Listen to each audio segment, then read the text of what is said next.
Hello there, welcome back to the Random Show episode 100. Finally at the 100 mark. Welcome back to the Random Show episode number 100. 1000.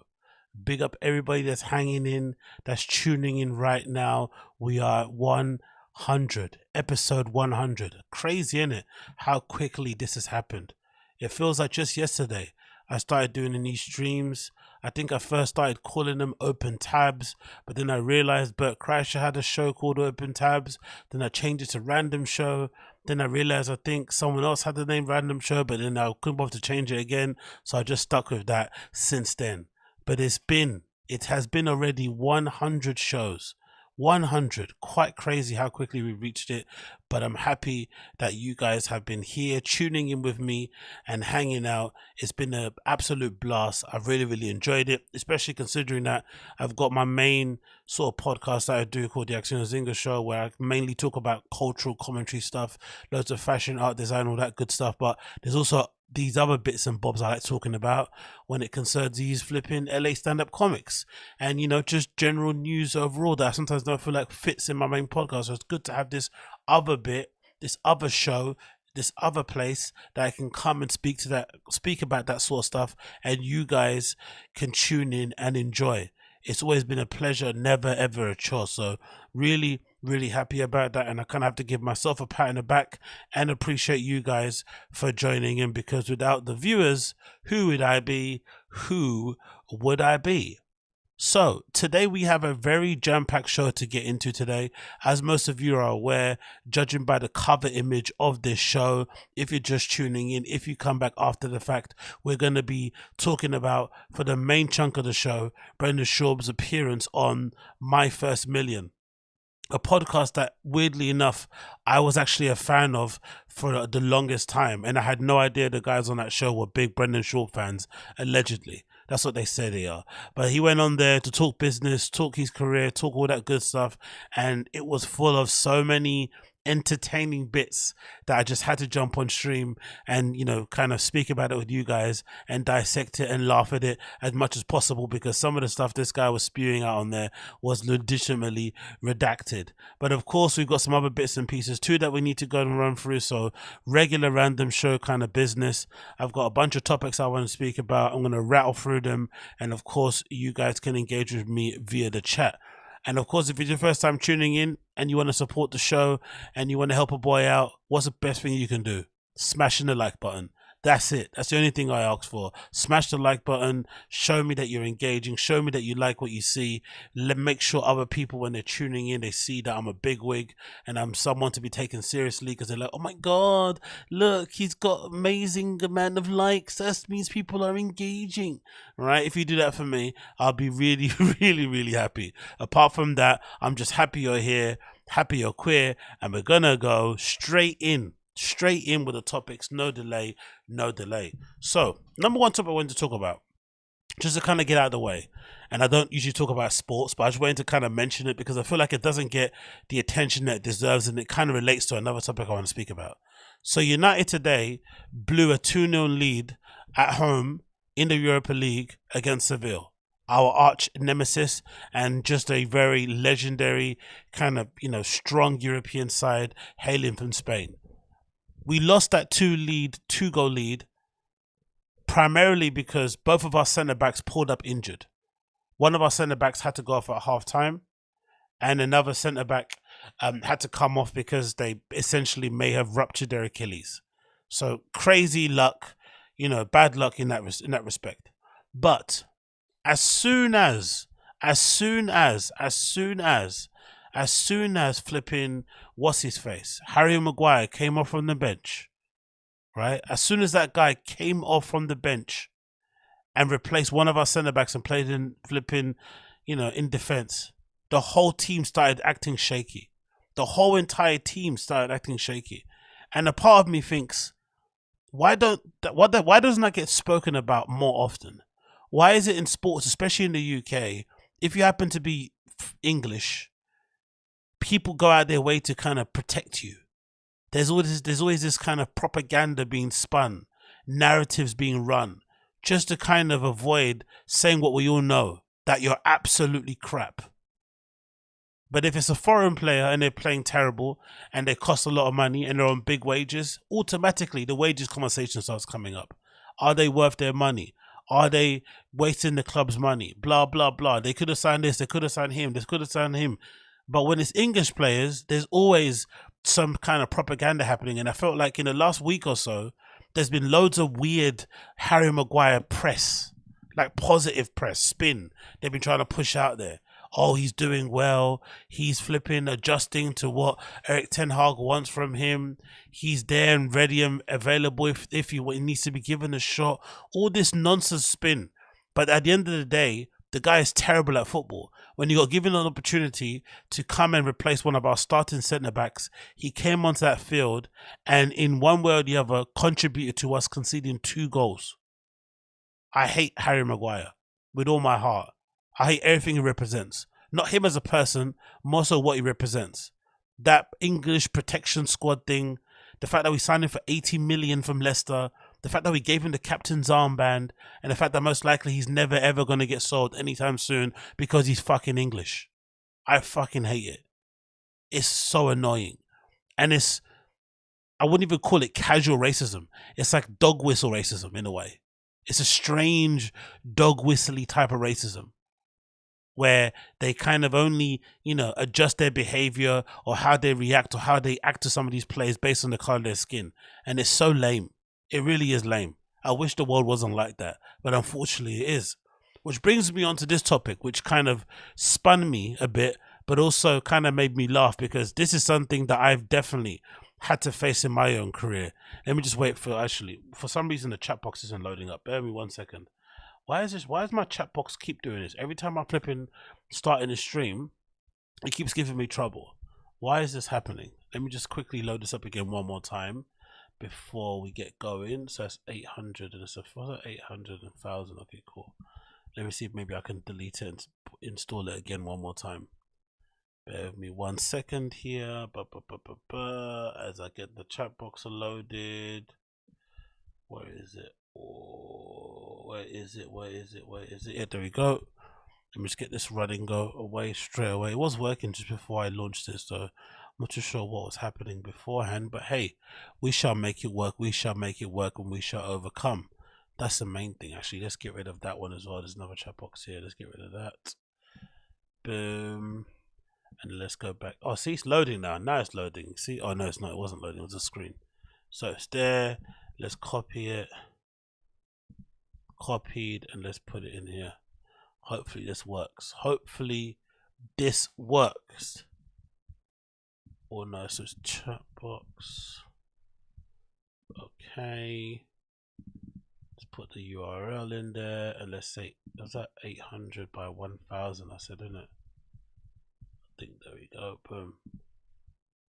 Okay, allegedly this should be working now. Let's hope this is the thing. Hopefully the chat box loads up in here in a minute. Thank God. Please, come on. Don't do me like this, mate. Come on. 100 episodes. I can't be not having the chat box working. Don't do me like this. Come on, chat box. Hopefully it works anyway. Fingers crossed it works. I really am hoping, fingers crossed, this does work. If not, I'm going to be absolutely peeved. But hey, let's hope. Let's hope and pray. Anyway, moving on from hope and pray. This is a topic I want to speak about, right? Relating back to the Harry Maguire issue and why, life can be annoying at times. So this is a headline shared by Shadeborough, and it says, man shares how he was refused a job at Ritz due to his afro. And let me play you the clip. Is the language that was used. The language could have been non-discriminatory. They could have said length of hair, and I would have been quite okay with that and quite satisfied. Should have said what hair? The length of the hair. Length of hair, right. Specified length of hair. But the trouble is, I think to myself, I've got daughters, and now that they've got to be approached with jobs that discriminate against them before they're able to even get into these roles. So what did you do?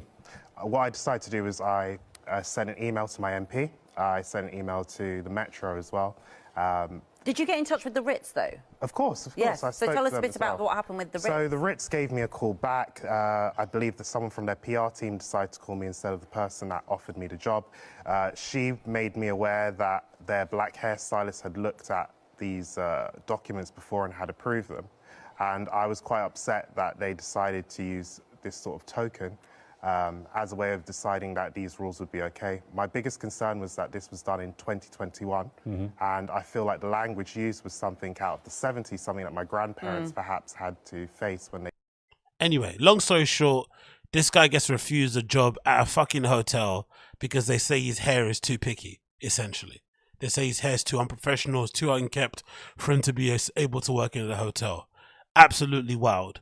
But what it does kind of prove is something that a lot of people, myself included, have basically known deep down, is that most likely than not, to give yourself the best opportunity to get any type of job, especially in the UK, because of the casual dog whistly racism that we have going on here, you always have to kind of acquiesce and get yourself a trim, get yourself a haircut, wear particular clothes, maybe change the way you speak. If you speak in some sort of slang, maybe switch that up and kind of proper up and posh up your accent.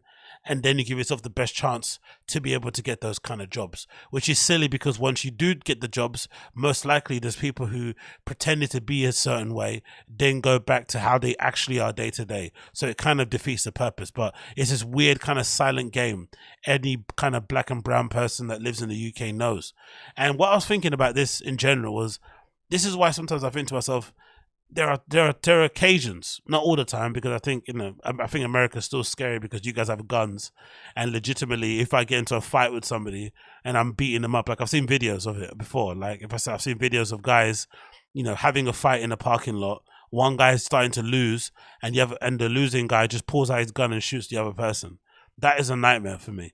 If I'm having a fight with you and we're fighting, fist to fist, man to man, and I'm getting the better of you, why should you have the right to just kill me because you think you're losing? It's absolutely crazy. So that part of America I'm not really that fond of.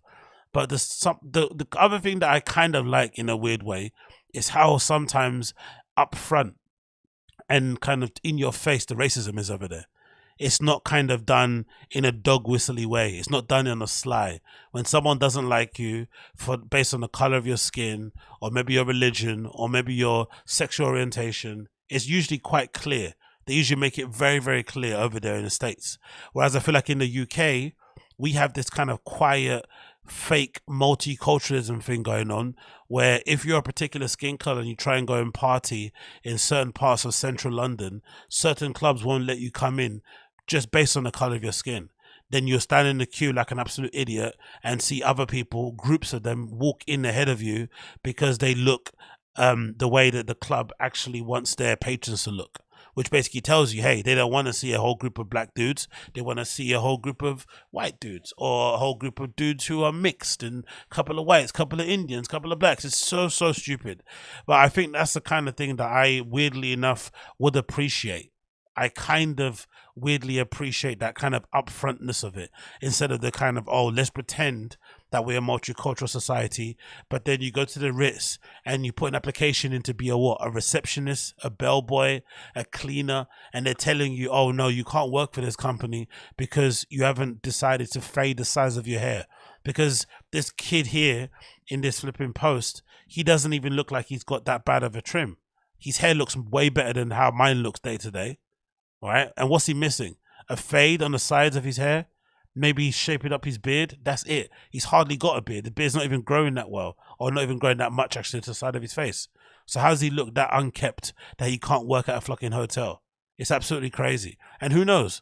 Maybe he's the kind of guy who legitimately needed a job to kind of get the haircut in the first place. Maybe he can't afford a haircut, which is why he's deciding to flipping apply for the Ritz in the first place. So it just kind of defeats the whole purpose. I absolutely hate it. I hate all of it. It makes it horrible. And yeah, man, wishing the guy the best, but I've definitely had to face a similar sort of thing in this country. And unfortunately, it's kind of a quiet thing that we all kind of know happens. Like, if you want to get a job in certain sectors, you kind of have to acquiesce and kind of act and walk a certain way. If not, then you're going to be flipping messed over. If not, you're going to be messed over. Moving on from that, we've got this topic to talk about here. It's regarding the Cash App founder who unfortunately had been murdered a couple of days ago. Luckily, an arrest has been made, but the really scary and weird thing about it is that it's allegedly they're saying the arrest was of a fellow tech executive. So it wasn't even some lone vigilante, no, some lone kind of, homeless person or something like other people were kind of putting out there, because I think San Fran has got one of those issues, or somebody with mental illness, mental health issues or something, or whatever it may be, or a vagrant. No, it was actually allegedly, according to what we have here, a fellow tech worker. So it's an article courtesy from Mission Local. It says Mission Local is informed that San Francisco Police Department early this morning made an arrest in April 4th killing of the tech executive Bob Lee, following an operation undertaken outside of its city borders. The alleged killer also works in tech and is a man Lee purportedly knew. Crazy. We're told the police today that we're dispatched to Emilyville with a warrant to arrest a man named Nima Momeni. The name and Emerald's address traveled to correspond with this man and the owner of the company called Expand IT. So this makes a lot of sense, because I think at the time there was a lot of people saying online that they were going to find this guy quite easily, because wherever Bob Lee was, there was loads of cameras around there. I think he eventually ended up kind of collapsing in front of a bank or something like that, and he picked him up on CCTV of inside a bank, like kind of pointing to the outside of the flipping building itself. So I remember a lot of people online, especially on Twitter, saying, no, this guy's definitely going to be found, because that area is kind of, got CCTV covered all over the place. So I guess it's somewhat of a good thing. But again, it's just alleged. We don't know if this person actually did it, but this is alleged. It says multiple police sources have described the pre-dawn knifing last week, which left the 43-year-old Lee dead in a deserted section of downtown San Francisco, as neither a robbery attempt or a random attack. Rather, Lee and Momeni were portrayed by police as being familiar with one another. In the wee hours of April 4th, they were reportedly driving together through downtown San Francisco in a car with a suspect. Wow. Some manner of confrontation allegedly commenced, with both men were in the vehicle and potentially continued after Lee exited the car. Police allege that Momeni stabbed Lee multiple times with a knife that was recovered not far from the spot, 300 blocks of Main Street, to which police officers initially responded. This scenario would explain in part why Lee was walking through a portion of Main Street in which there was little to no foot traffic at 2:30 a.m. That was one of the several incongruence of the circumstances surrounding Lee's violent death, which law enforcement from the get-go felt made it far more straightforward than a random crime. Nevertheless, some of Lee's fellow tech luminaries and a chorus of other influential voices portrayed this killing as part and parcel of a city awash with violent crime and on descent into further chaos. While Lee is one of the dozen few homicides in San Francisco this year, he is the only killing that has garnered national coverage, or in most cases even curiosity in the local coverage. That's the real sad part about it, isn't it? People are dying every single day in San Fran, and because this person was somebody prominent, somebody influential in culture, now everybody's kind of paying attention.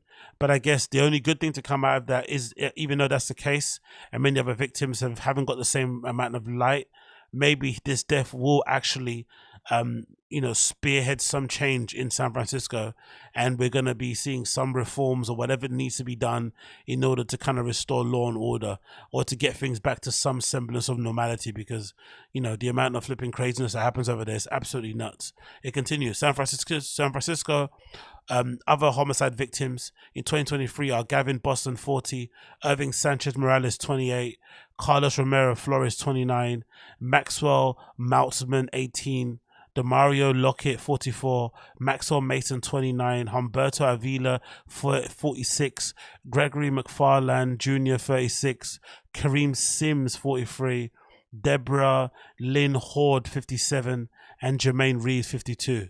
Jesus Christ, RIP to all those victims. San Francisco is home to much in the way of visible public misery, unnerving street behavior, and other overt drug use. Its property crime rate has long been high, and the police clearance rate for property crimes has long been minimal. But the city's violent crime rate is near historic lows, and a low than most mid-range cities. So people are robbing houses on a regular over there in San Francisco. God almighty. But yeah, R.I.P. Bob Lee, regardless. Hopefully his killer is brought to justice. It's looking like it was somebody that he actually knew. Could it be a lover's quarrel? Could it be friends bickering? Whatever it may be, it shouldn't result in somebody losing their lives. Friends and lovers argue every single day. It shouldn't end in such a tragic circumstances, especially considering all the good work that he's done and the things that he would have done in the future. R.I.P. Gone too soon, gone too soon. Moving on from that one, we got a quick update courtesy of Engadget, regarding the news here that HBO Max will now just be called, going forward, Max. It's which is funny when it falls into Discovery Plus on May 23rd. It says soon when you have to stream Succession or Last of Us, you'll no longer be looking for an app called HBO Max. As been rumored, Warner Brothers Discovery, WBD, is changing the name of the streaming service to simply Max. The company is folding content from Discovery into the platform to make it more of a one-stop shop through Discovery Plus, will remain a standalone service in the US. The big switch story will take place on May 23rd in the US, almost exactly 3 years after HBO Max debuted. WBD previously said that it would combine the streaming services sometime this spring. WBD will announce a global rollout plans later this year. WBD CEO David Zaslav suggested during the press event that in the coming months, Max will be folded in sports and other live content. The company plans to add an average of more than 40 new titles and TV shows in each month. Kind of weird, isn't it? Folding it all into Max as a word. You would assume HBO has more of the cachet, but I guess HBO being the channel or the overarching production company, I don't know how that works. You'd imagine HBO has a bit more weight than Max itself, but hey, I guess that happens. So if you're looking for HBO Max from May 23rd going forward, just look for Max only, because HBO is no longer existing, especially on Discovery. Moving on from that one, we got some information here regarding HBO Max, actually, regarding a Harry Potter series. I have to confess and say that I'm probably one of the rare people out here right now who has never read a single page of Harry Potter. I have no idea what the plot is about. I know it's some kids in some wizard school or something, but I have absolutely no semblance as to what the story is about, what the plot is about, who the characters' names are, who the villain is. I don't know nothing about it, zero. But this news may have got me interested to maybe start reading up on it and start doing my Googles and start watching the movies and maybe, read a synopsis of the flipping books and see what the deal is. Because if HBO are putting in all this money into a Harry Potter series, Harry Potter must be pretty decent, because I trust HBO. I really do trust HBO. So if they are doing all of this for Harry Potter, this must mean Harry Potter series is flipping crazy. So it's courtesy of Variety. It says Harry Potter series adaptation officially ordered at HBO Max and will feature an entirely new cast. So it says that the Harry Potter TV series officially moving forward at HBO Max. The announcement was made during the Warner Brothers Discovery presentation to press and investors on April 12th, which was announced that HBO Max was officially becoming a new service dubbed Max. News of the show based on the mega hit J.K. Rowling book series first leaked on April 3rd, but details have now been confirmed. Each season of the show will be based on one of the books. Whoa. With Warner Brothers Discovery describing the show as a decade-long series. So HBO are committing to 10 years of Harry Potter, plus whatever else on top, because you're assuming if this series does well, most likely there'll be offshoots and spin-offs from this that will continue on. So this might end up being like a, multi-year flipping deal.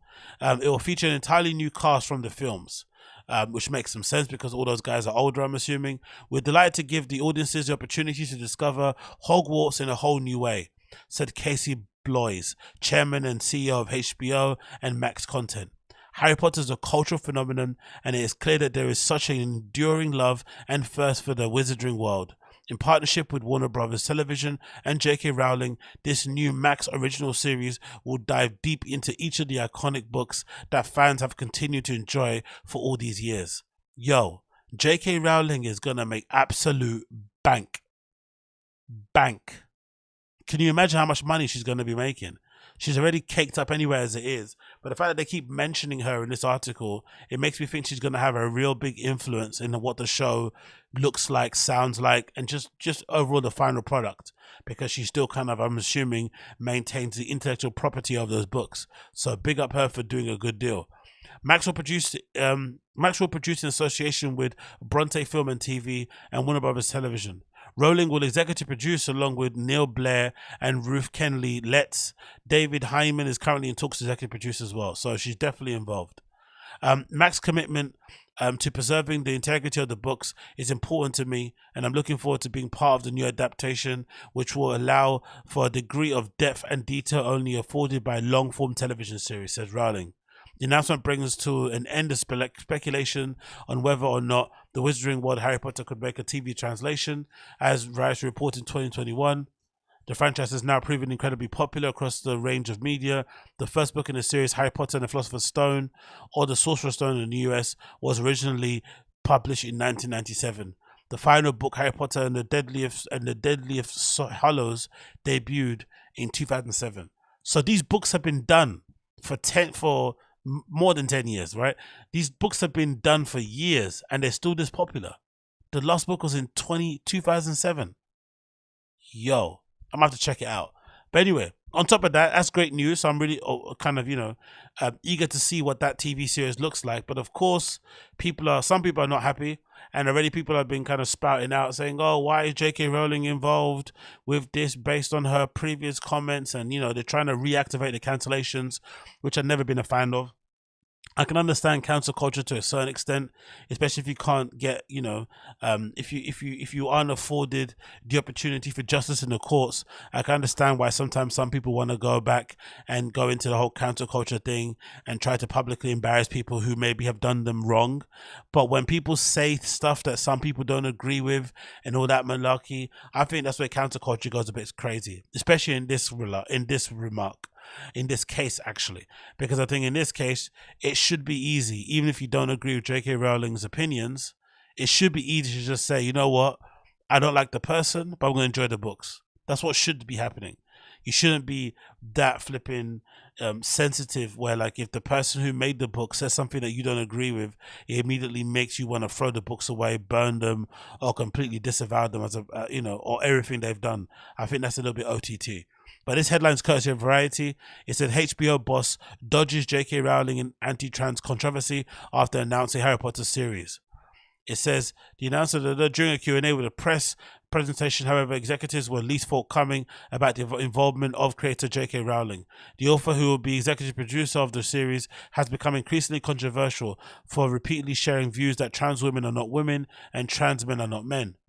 Casey Bloys, the chairman and CEO of HBO Max Content, declined to comment on Rowling's views when asked how they may affect the ability to find talent for the series, which they shouldn't do because it doesn't matter, all that stuff. She may have said those things, but for the benefit of this TV series, it really doesn't matter. Let's see. This fucking Malteser-headed cunt is writing a book. Brian Stelter plots book, Network of Lies, a sequel to Fox News probe hoax. He's such a flip. This is the definition of a cuck. This dude here, Brian Stelter. So annoying. Anyway, continue. Now I don't think this is a forum, says Bloy said. That's a very online conversation. I love this. That's such a good rebuttal. That's a very online conversation, very nuanced and complicated, and not something we're going to get into. Our priority is what's on screen. Obviously, the Harry Potter story is incredibly affirmative, positive, and about love and self-acceptance. That's our priority. That's what's on screen. In terms of TV series, Blois stated simply, Rowling will be involved. She's executive producer of the show. Her insights are going to be helpful on that. The TV show is new and we're excited about that. But remember, we've been in the Potter business for 20 years. This is not the new decision for us. We're very comfortable being in the Potter business. Interesting. So, I wonder what's going to be happening here. I would hope that they keep her on the show. I would hope it doesn't turn into a thing where they get nervous and kind of boot her off. And because if you're a fan of the show, you're going to be hoping that she stays on it too, because she's the only one that's going to be able to kind of maintain and make sure that the books are actually or the series are actually faithful to the books in some degree. You're going to need that kind of oversight. So if you're a Harry Potter fan, even if you don't agree with her opinions, you got to hope and pray that these guys don't succumb to the public pressure, boot her off the show, and then the show before it comes out is already doomed on arrival. Right? Do you know what I mean? You don't want that in the slightest. But yeah, big up flipping J.K. Rowling, big up HBO Max. Interested to see how this series plays out. Again, like I said before, I've never ever watched Harry Potter, but I'm legitimately may have to start dabbling into it and see what all the hype is about before the series comes out, so I know what the deal is. Big up everybody in the stream chat. Yeah, big up Hando. Thank you for the love. It is the 100th episode of the Random Show. If you do enjoy the shows I put out on these live streams, then do a flipping solid for me and please smash that like button. That'd be greatly appreciated. That's all I ask from you. Moving on from that one, we got some quite sad news actually. Prayers and thoughts go out to Jamie Foxx, and hopefully he heals very, very quickly, because I'm a real big fan of his. Everything from the music to the stand-up to the acting, and all around just being a flipping gent and a flipping entertainer and just a cool dude. So it's really troubling to see this headline, courtesy of TMZ. It says Jamie Foxx hospitalized for medical complication. Family says he's recovering. So the original article says Jamie Foxx suffered what his family are calling a medical complication, though his daughter says her famous father's condition is already improving. Jamie's daughter, actress Corinne Foxx, posted a medical update Wednesday on social media, and she says Jamie suffered the issue on Tuesday but immediately got great care and now is on the mend. Sources with direct knowledge tell TMZ the condition was serious enough that Jamie was hospitalized. Corinne adds, we know how beloved he is and accept your prayers. The family asked for privacy during this time. At this time, it's unclear how Jamie came to discover the still unspecified complication, or if he was experiencing symptoms and prompted him to get checked up. And then the update says here, sources with direct knowledge tell TMZ Jamie Foxx is doing a lot better. We're even joking with his family. That said, we're told the medical emergency was serious and doctors still haven't gotten to the bottom of what happened. Another one says sources direct knowledge say Jamie suffered a medical emergency Tuesday morning and was taken to hospital. We're told his condition is improving, and some of whom were not in town. He's communicating now, and it's good news. So the reason why he's in there isn't really my concern in the slightest. I just hope he gets well soon, because the man is way too young to be, having these kind of issues, and hopefully he gets right and hopefully he makes a speedy recovery super soon. But yeah, praise and thoughts go out to flipping Jamie Foxx. Hopefully you recover, brother. Hopefully you do recover. Moving on from that one, we're going to talk about this quickly. I thought this was very encouraging and really cool. This is courtesy of flipping Sky News, and again, I think it kind of makes us here in the UK look kind of embarrassing, considering how we take everything that our government gives us flipping, with open arms, lying down with our, face down, bum in the air and stuff. This is courtesy of flipping Sky News. It says rail workers in Paris invade the Louis Vuitton headquarters as protests erupt over France on the eve of the decision for the retirement age. So it continues here. It says protesters have stormed the headquarters of luxury label Louis Vuitton on the eve of the expected ruling on controversial pension reform. Striking railway workers invaded the Paris headquarters of LVMH, which also represents brands including Christian Dior, Fendi, and Givenchy on Thursday. It comes as tens of thousands of protesters took to the streets of the French capital, some clashing with riot police. Footage of Paris also shows a smashed shop window and a spray-painted Tesla car on fire. Demonstrations are taking place in towns across the cities of the country, including Rennes, where pictures are also shown a Mercedes on fire and a final show of anger over the proposed changes to the pension. As you can see there, loads of bread, fireworks there, loads of flipping stormtrooper police officers there in France. It comes ahead of an expected ruling on whether the President Macron's unpopular plan to raise retirement age in France meets constitutional standards. The plans would see the general retirement age rise from 62 to 64, while sanctioned sector workers could be forced to work an extra 2 years until they're 59. Dozens of people waving flags and holding flares aloft were seen entering LVMH premises on 22nd Avion Montaigne on Thursday morning, and the 12th day of nationwide protests. Strikes began mid-January.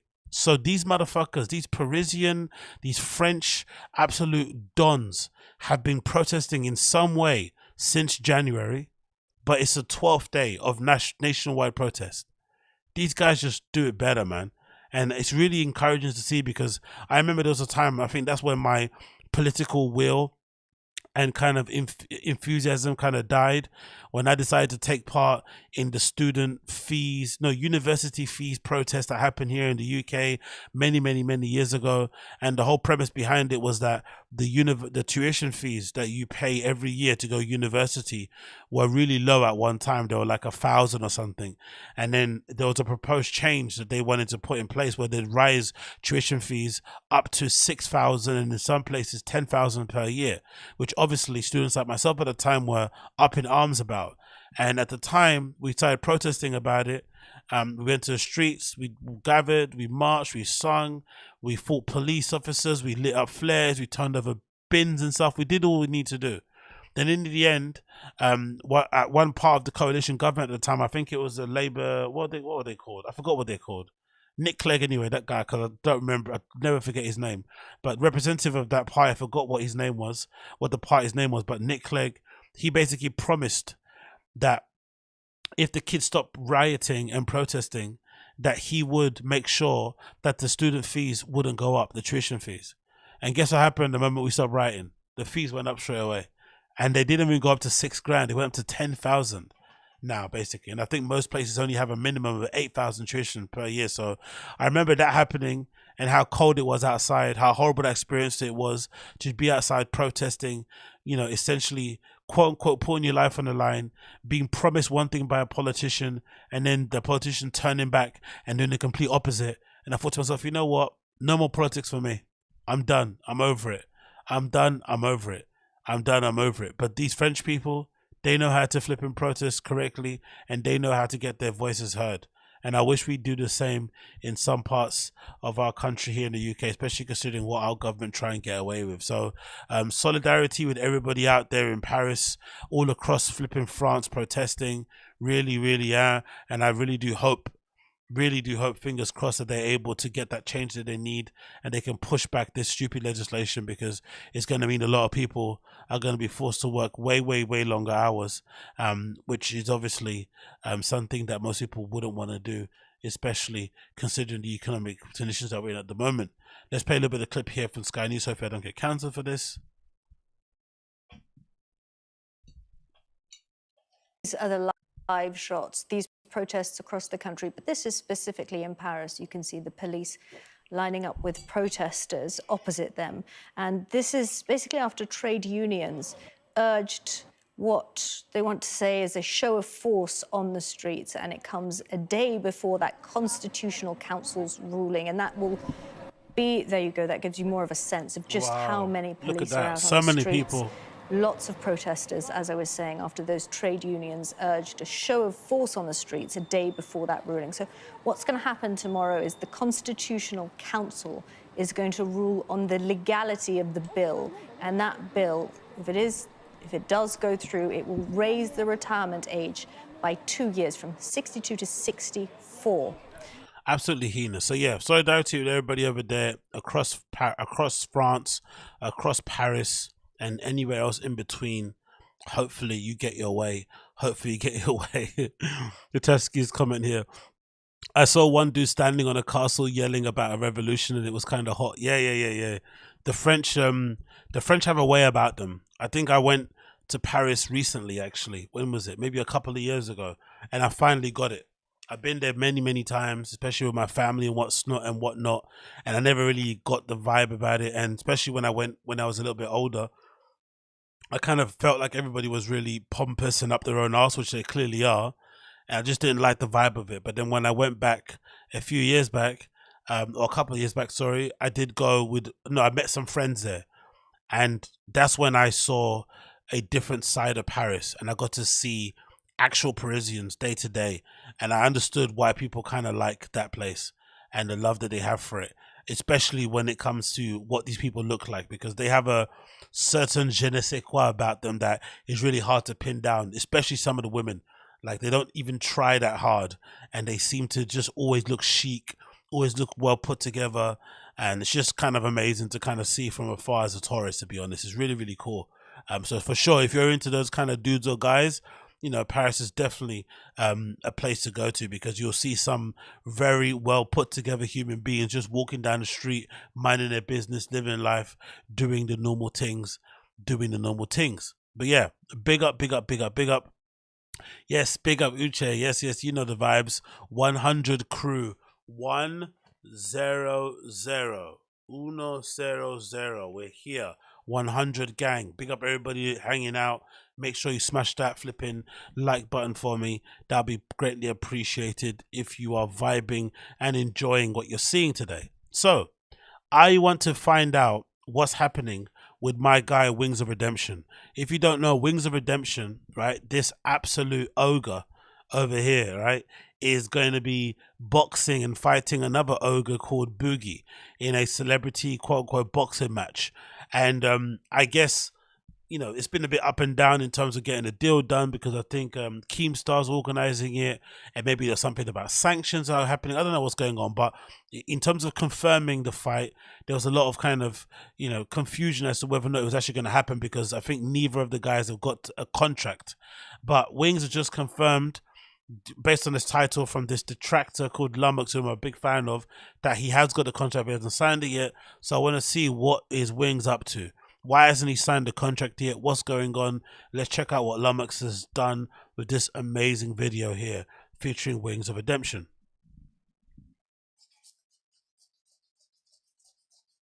Bump it up like the Goodyear blimp. Make you holler for $1. That's the way I pimp. Gold link. Minks. It's on a value. Them's are the things that I ain't gonna buy you. Writing. I love that intro music. Come on, Wings, tell us. Let's see. Fried pork chops, you know? Okay, baby. That's life. That's life. I love you. I sent that thing to your email. Yeah, no. Okay. I got it. And tell me if you think you can improve on it, or if you feel you need to improve on it. Dude, I don't need help boxing. I need help getting fucking conditioned. It's only gonna be a couple hours stream today, guys, because I gotta still take a bath, take the trash off, and I gotta be at the doctor at 4:15. So we're gonna go do about 2 hours today. Oh, and that sound you're hearing, that that's his legs shaking. That's his like nervous twitching that he does, that he doesn't want to stop. Fans hate it. He's a fascinating figure. Locals in general fascinate me in the same way Brendan Shaw fascinates me. Like how are they able to function in the world without being aware of how they come across, and without any kind of desire to change the parts about him that people clearly don't like. Wings being a good example. He does that leg shaking thing. Everyone complains. He doesn't care. He just keeps doing it. He sits and eats his entire dinner on stream, chewing and chopping and slapping his mouth all over the flipping microphone. Everyone says they don't like it. He just keeps on doing it. I don't understand these people. Why are you eating on stream? Why not just like turn the stream off or put it on flipping standby, coming back soon, go and eat your dinner and then come back? What is with this whole eating on camera thing? Especially when you're chewing into a microphone. There's nothing worse than that. Especially if you've got headphones in, hearing somebody chew. But yeah, big up Wings.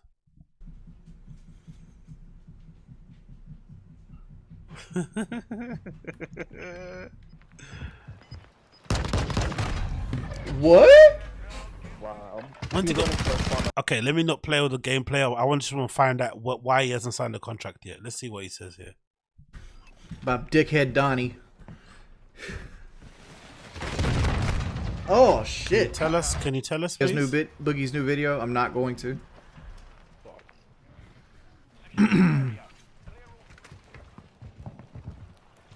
Oh, he busted my ass. Wow. Yeah. Mid. Dude. Oh, help. You looking forward to the fight? No, Here we go. like Boogie did some disrespectful shit recently. It's like I've already came clean of that and apologized in a public manner. Like I apologized in the New York Times article. That's about as public as you can get. Nah, I'm good. I'd rather take the high road on this. What did Boogie do? Let's No, find out I'm what not showing Boogie the did. contract on stream. Like this man with the bionic elbow. I haven't signed it yet. Bitch ass. There's just one thing I wanted to go over. Apparently, there's like some type of fee, or like we're supposed to like absorb said fee out of our purse, and I want to know what that fee is before I sign it. There's one thing for sure about locals. They're all about their money. Locals are all about their money. Locals are all about their money. Yeah, don't you? Oh, man, you guys don't know anything about the flipping lore about Wings of Redemption, do you? So Wings of Redemption got an article written about him in the New York Times, if I'm not mistaken, because I think that it was about like online harassment and bullying or something, like cyberbullying, and he tried to paint himself out to be a victim. But what he didn't realize was that obviously it's a New York Times journalist. They had an ulterior motive, and once Wings detractors and people that don't like him, like trolls and stuff, got in contact with the journalist, they discovered what Wings is actually like. And then the writer then spun the story and basically turned it into like a somewhat expose type of thing, talking about all the toxic stuff he's done online and said online and whatnot. And it turned into a bit of a hit piece. So he went into it wanting to be a victim, to basically what most locals do. They love being the victim, and then it turned into a hit piece on him. So it wasn't the greatest thing really. But I want to find out what Boogie said about Wings. What did Boogie say about Wings? Why are they beefing again here? Boogie calls out Wings 1 week, 12 hours. Oh, he called him a peed? Okay, that's why. Is that what he said to him? Okay, cool. Let's see this. He called him a pedo. Let's see what Boogie had to say to him. Big up Mr. Yellow Dick Swagger. Mr. Yellow Dick Swagger, how you doing, my man? Exposing Wings of Redemption lie after lie. Mr. Yellow Dick Swagger is a 44-year-old man. It's literally like a 45-year-old man that's got a vendetta because I banned him on Twitch 5.5 years ago. Boogie calling Richard a PDF. But instead, you fucked it up. And I listened to you talk about all this fucking pedo shit. What's all this pedo shit? Man, I dated girls in their 20s when I was sugaring. You know what I ain't never done? Defended fucking a 13-year-old. What the fuck was that about? Why are you talking about that shit? You know, what the fuck, Jordy? Someone needs to shut your fucking mouth. I'm going to shut it for good. Even your old buddies think you're a predator. What a piece of shit Wings was, and how you're going to put that pedophile down once and for all. How you think? This is about putting an animal down, and you need to be talking about how he's the one who wanted to fight in London because of the age of fucking consent. You need to be talking about how he's only going to London because there's some girl from Rainbow Six over there that he's wanting to meet up, and he's bringing. Murder this motherfucker. No, but you need to say these things. And I'll tell you. Mean them. On 8th of April 2023, everything I said was for comedy to make a podcast popular. None of that makes me a predator. Because most of that shit I said on PK was said so to be comedy. Edgy, dark, centered human comedy. Y'all sound soft as a motherfucking dog. I've apologized for it. I've rebuked it. And I've let you know before I was wrong for saying it. But none of that makes me the P word.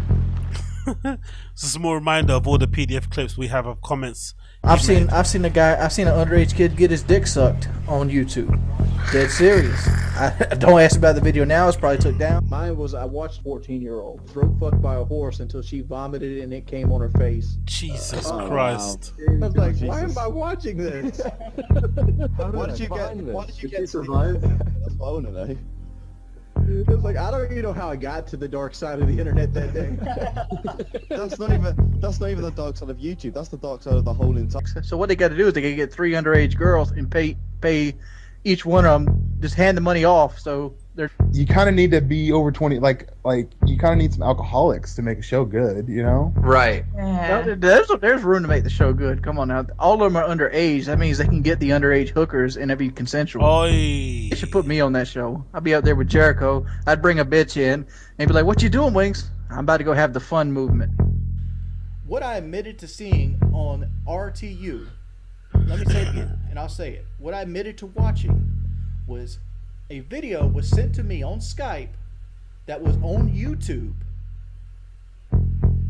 of a girl doing stuff to a boy in an alcove. That was it. That was it. Reminder that on PKA he advocated for the age of consent to be 12. CP should be cut off at 12. 16 and 14 is okay. He tried defending it again on RTU, said he wanted to discriminalize watching CP instead of making But CP. none of that makes me the P word. Anyways, so you get the deal. People don't like Wings. Wings has got a bad reputation online, and that got dark very quickly. But hey, it is what it is. This is the random show. We do some random things.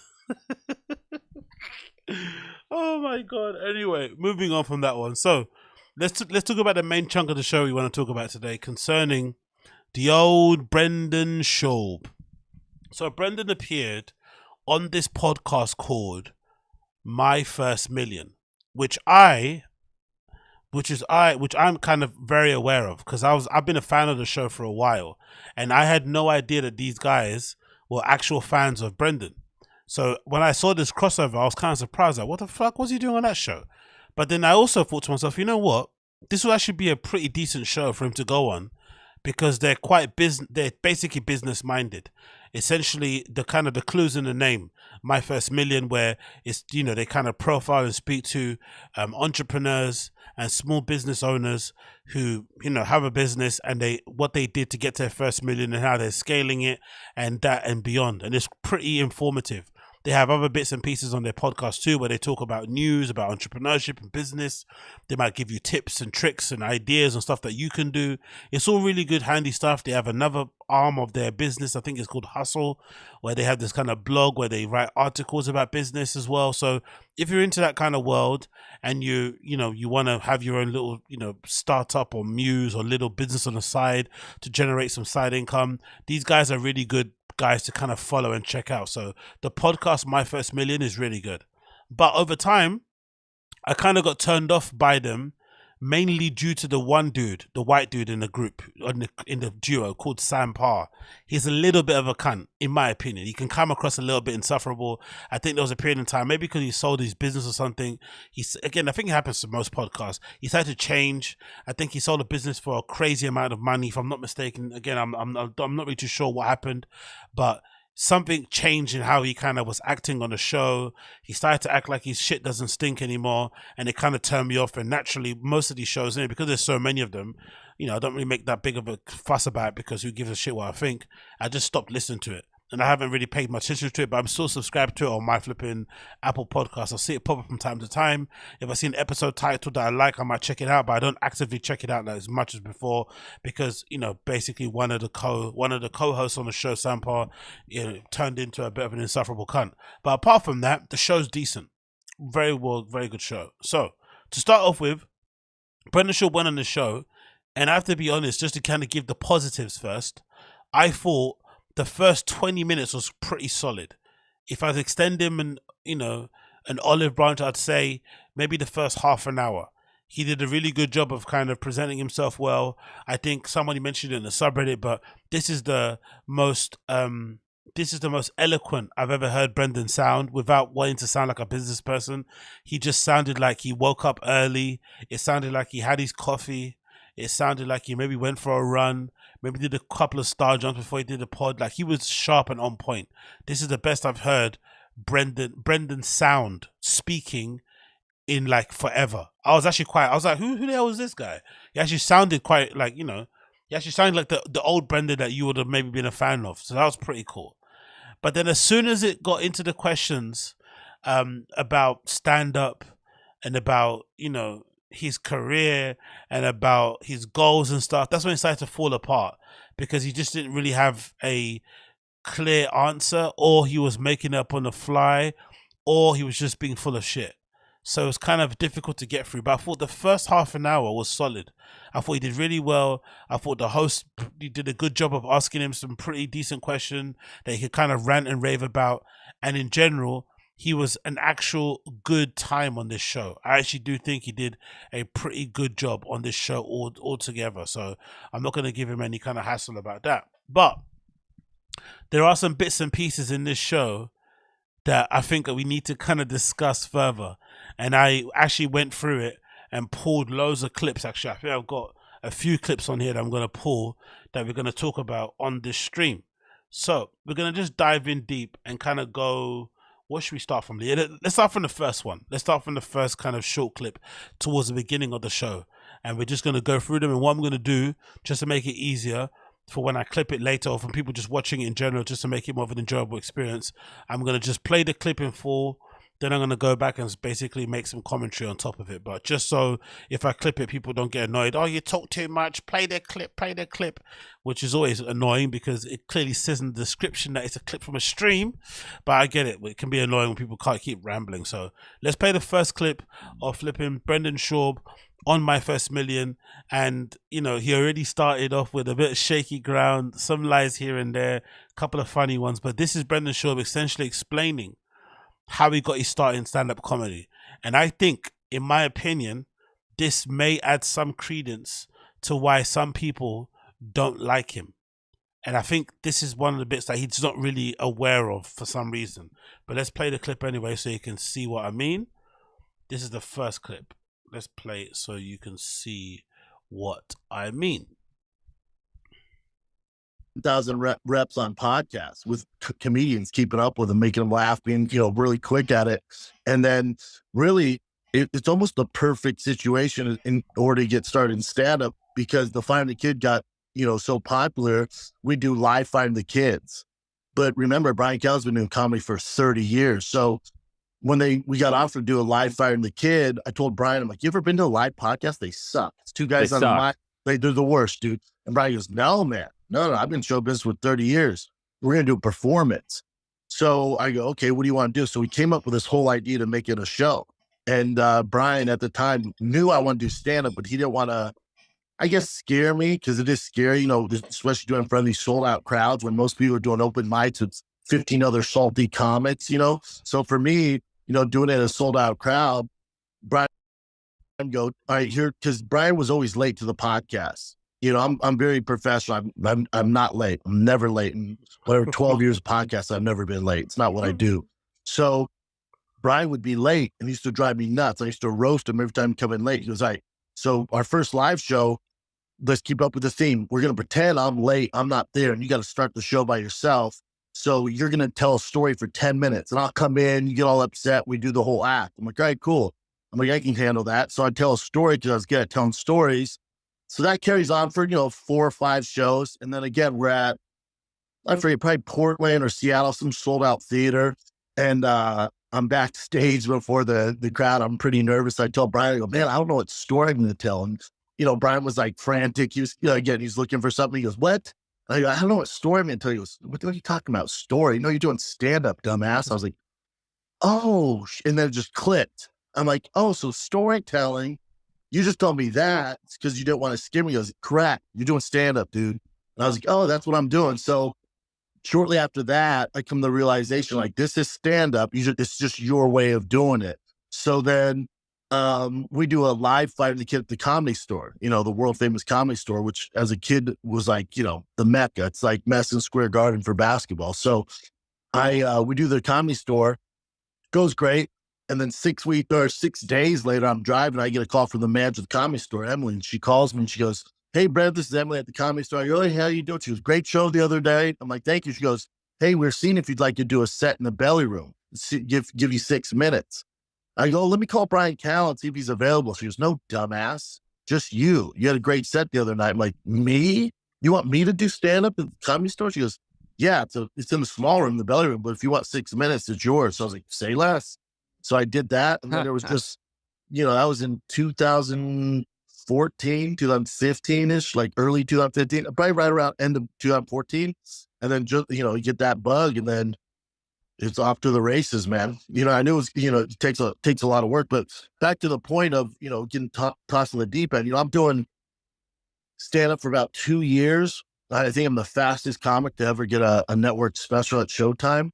And, I just, in my eyes, I thought at the time, I'm proud of that special. Don't get me wrong. I challenge any comic just within 2 years to do a network special and have 60 minutes, Now, is it as good as Bill Burr's special? No.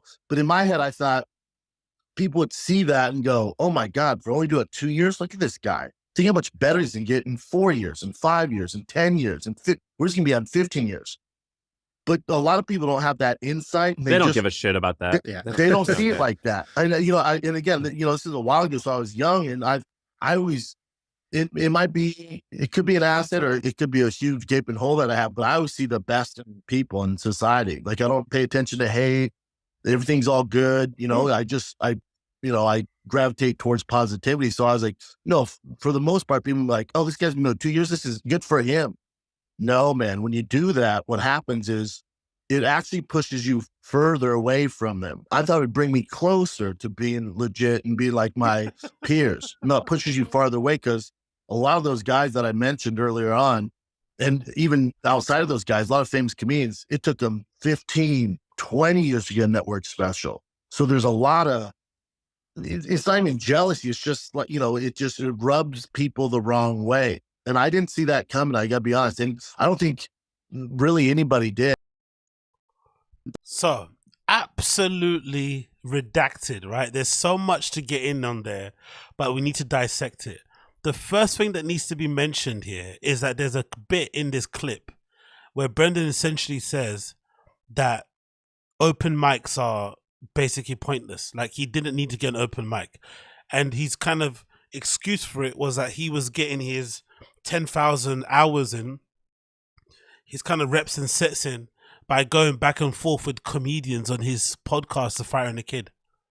And because he did that, and because Brian Callen somehow tricked him into doing stand-up and doing storytelling at the flipping live shows, that basically gave him all the kind of starting ground that he needed to get going in stand-up without doing open mics. This, to me, was a precise example as to why maybe Brendan has never really pushed on in stand-up. Because I think I've said it before, having done a lot of these streams now and watched a few clips of other people and whatnot, and recently I've decided to kind of I decided to get back into watching Kill Tony.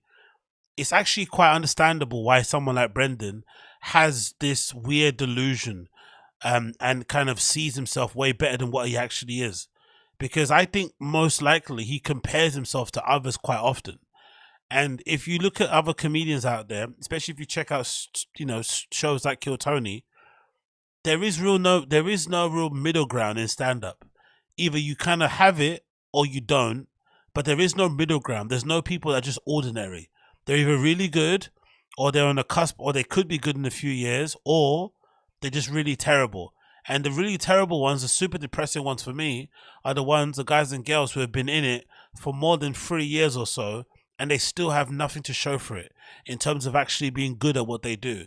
That's what makes you a bit depressed. You're like, damn, man, this person's going to commit and throw all of their life savings at the stream, and clearly they don't have it. But of course, with stand-up, you never know. If you hone your craft, it could happen, blah, blah. All these false dreams sold. So I'm not surprised that Brendan maybe does think he is way funnier than what he actually is. But I do kind of, stick with my guns in like my kind of impression where I think to myself, like, I honestly don't think he's that unfunny.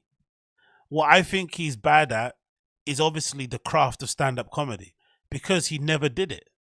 He proved in the story he never did it. He kind of skipped all the steps and was glad, kind of happy to kind of take a shortcut. And then in the end, it ended up biting him in the ass, because now he's, 6 years in, and you can honestly say maybe he's more than 6 years in, but I don't think even the biggest Brendan Shaw fan could sit there and say that Gringo Pappy was that much better than flipping You'd Be Surprised. I don't think it was 5 years better. It may be a year better than flipping You'd Be Surprised, but they weren't that far off from each other. They were quite interchangeable in terms of their quality or in terms of the funnies. And Gringo Pappy was 30 minutes, actually 24 minutes of actual jokes, but it was less time. You'd think there'd be way more jokes to pack in per minute, and it actually didn't have it. I would actually argue, I've argued before here on the stream, that I actually think you can get more laughs out of You'd Be Surprised than Gringo Pappy, in my opinion. But the comment that really kind of I think was crazy was the thing he said about open micers. Let me see if I can find it. It's somewhere around here. Something about open micers. Let's see if I can play it. Like, you ever been to a live podcast? They suck. It's two guys on the mic. They're the worst, dude. And Brian goes, no, man. No, I've been in show business for 30 years. We're going to do a performance. So I go, okay, what do you want to do? So we came up with this whole idea to make it a show. And Brian at the time knew I wanted to do stand-up, but he didn't want to, I guess, scare me, because it is scary, especially doing in front of these sold-out crowds when most people are doing open mics with 15 other salty comics, So who says that? 15 other salty comics. Especially doing in front of these sold-out crowds when most people are doing open mics with 15 other salty comics, Like, who says that? Why would you say that? And I've always wondered as well, when he has those kind of sayings, right? He's not even one of these like weathered, beaten down stand-ups who kind of has gone through the ringer, who kind of had a couple of TV show pilots, maybe never got picked. Hey, big up MM. Big up, big up, big up, big up. I picked up Billy's dog today. Yay! Hooray. Good news. Big up MM. I'm happy to hear that. Thank you. Really, really, really, really glad. Really, really, really glad to hear that, actually. Over the moon. Big up Billy. Big up the princesses. Big up MM. Thank you so much for the $1 Super 99. What was I going to say about that again? Sorry, I lost my train of thought. Oh, I was going to say, sorry. So yeah. That comment that he made about being around 15 salty stand-ups at an open mic, I don't understand, because it's not like Brendan is like a guy that's been through the ringer in the industry. He's somebody that kind of got, brought in, under the guidance of Brian Callen and Joe Rogan. So he kind of got thrust into stardom, skipped a few steps anyway. So why is he so bitter and twisted about stand-up comedy or the open mic scene? What's that all about? Why is he poo-pooing it? In actuality, as I said previously, I think he would have benefited greatly from actually going that route. Even though he had a pretty big podcast at the time and he had the ability to perform at these crazy venues, if he actually went down the open mic route and actually tried to hone his craft, you never know. He actually could be way funnier than he is. Because I know this will be controversial to say, but I honestly don't think he's that unfunny. I just think he's not good at stand-up in terms of putting jokes together, in terms of having good premises, in terms of being a student of the game and actually watching specials and shit. He just doesn't have that level of curiosity or interest in that stuff in the slightest. And I think he would have got that, and he would have kind of had those habits if he went through the open mic route, personally for me. But some could argue maybe he's got too many character defects, that was never going to be an option. But him saying what he said there about the open micers was very, very, very, very telling. And also kind of told us why he basically ended up being the way he is and why his specials are some of the most lowest rated specials ever in the history of stand-up comedy. So maybe he did skip some steps. Maybe the steps he skipped were worked out better for him and his family, because it afforded him the ability to kind of be where he is now at the moment. But in terms of his career, in terms of his actual craft, in terms of him having the respect of his peers, It was the biggest mistake ever taking that Showtime special. One of these biggest mistakes he's ever made, ever. And the fact that he was sitting there waiting for somebody else to come and tell him that he shouldn't have done this or chill out and do this is ridiculous. Especially if you listen to what he says. He said previously in another show that he got guidance actually from Joe Rogan and Brian Callen to not do the special. They told him, "Hey, don't do it. You're not ready yet. It's a bad decision." And at the time, he legitimately thought Brian Callen was jealous of him because at the time, you know, Brendan's career was kicking off. It was going in a better direction than Brian at the time in terms of stand-up, because Brian may be stagnating because he was focusing more on his comedic acting stuff. And Brendan legitimately thought that Brian Callen, being his friend and somebody that mentored him, was being jealous. And that's why he was telling him not to take the Showtime special after only doing stand-up comedy for 2 years. And if in the end, he ended up being proven right because it ended up kind of probably doing more damage than good in the long run, you'd imagine. So all this stuff he's saying about, I wish he was told that is really nonsense. He's just trying to kind of play up to these guys that he's speaking to. So that was the first clip that I thought was absolutely ridiculous in the whole bunch of clips I thought I wanted to kind of cover. Next on here, we have to talk about this clip, which is really another one, which is really hilarious. And I think a lot of people on the flipping subreddit have been going crazy about it. This is Brendan Schaub on the My First Million podcast, essentially calling everybody on the flipping Friday the Kids subreddit evil because they dare to call him out on his bullshit from time to time. Really crazy overreaction, and generally kind of doesn't address the reason why some people don't like him. But what do you expect from Brendan? So let's play the clip and then I'll give you my commentary on the other end. You know,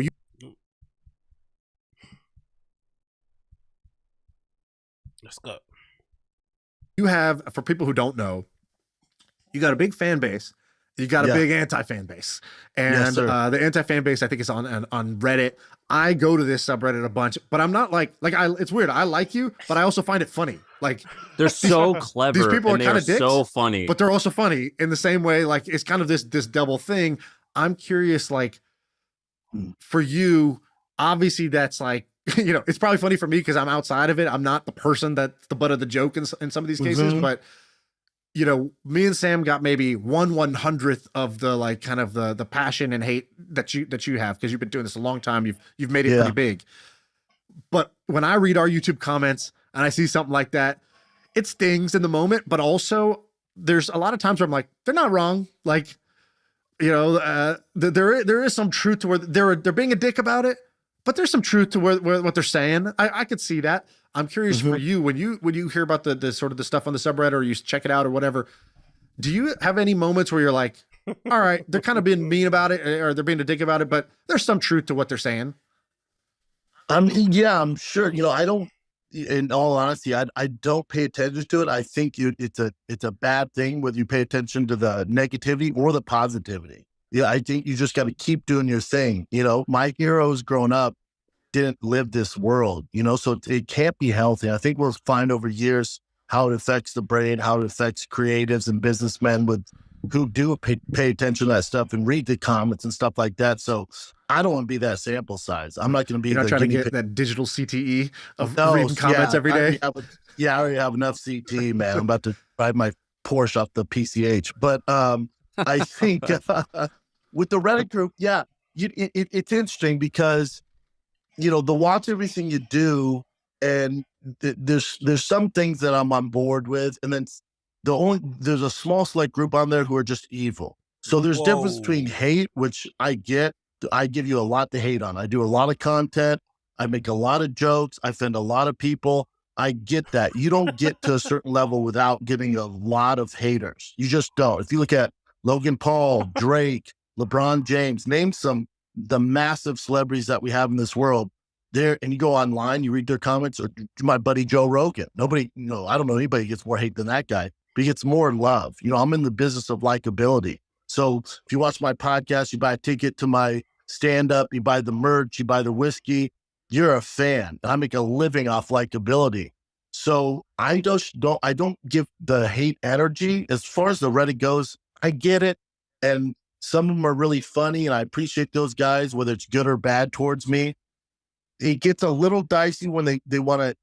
I don't understand when they cross the line when it gets into my personal life. Right. It's like, I'm not Tom Cruise, dude. Why the fuck you give us? Who cares about that stuff? And thank God my wife, she's been with me since I was in the UFC. So when you're fighting UFC, you get a lot of love, you get a lot of hate. There's no in between if you're doing it right.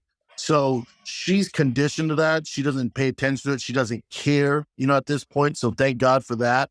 But the only time I don't like is when they make it super personal. It's about the kids. It's about, certain things. But, nobody's harder on me than myself. There's nothing they can say that I don't tell myself, usually on a daily basis. And trust me, it's way worse, whatever they're putting out. So although I get it, I appreciate it. And, I just don't give it energy. I think one of the things that I have going for me is, I post and ghost. I don't pay attention to that stuff, but then I'm also, I'm on the road, whatever it is, 30 weekends a year. If I get done with this interview, I go get coffee. I can't go down the street without somebody saying, "Hey, Brendan, love you, man." So that's real. That's what I care about. Social media, it's a factor for sure, but it's not the end all be all. I think when people realize that if you're walking down the street, 1 in 10 people are on social media, especially on Twitter, that you can't give your self-value, your self-worth of what social media is, you're going to live a much happier life. So that Reddit group, they're going to do their thing, and that comes with the territory, and I was built for it. That's why God gave me big shoulders. But, they're going to clip that. They're going to love that one.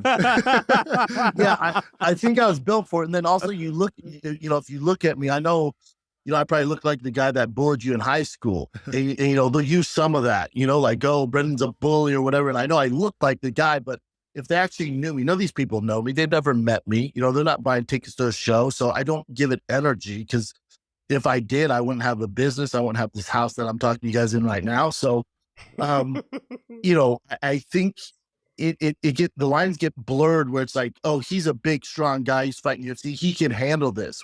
There's no limits. Everything's off limits. There's nothing off limits. We can go as hard as we want him. It's like, it actually hurts my feelings, man. It's actually not cool, but jokes, I'm all for. I'm all for, man. I'm a professional comic. We roast each other. We do our thing. So if it's funny, it's witty, fire away. But when you start going towards once you start going towards the personal side, well, then you've crossed the boundary, And now also, if you want to have this conversation in person, you want to offend me, we can do that. I can do that. We can see how it goes for you. But that's never happened.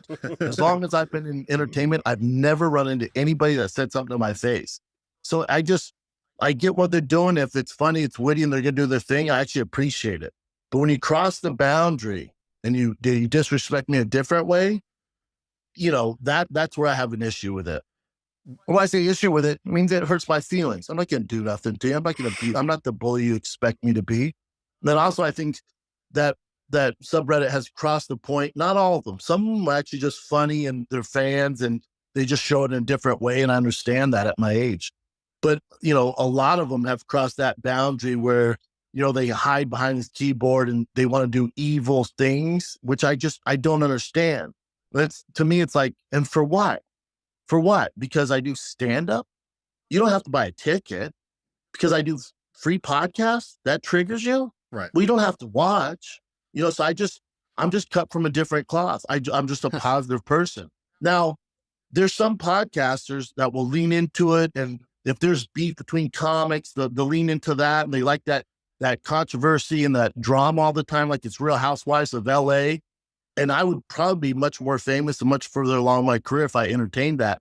I just can't do it. Sometimes I think, man, I should try that. It's just not what I do. I don't like being negative. I'm a positive person. I enjoy helping people out. So, it's just heavy lies the crown with that stuff, man.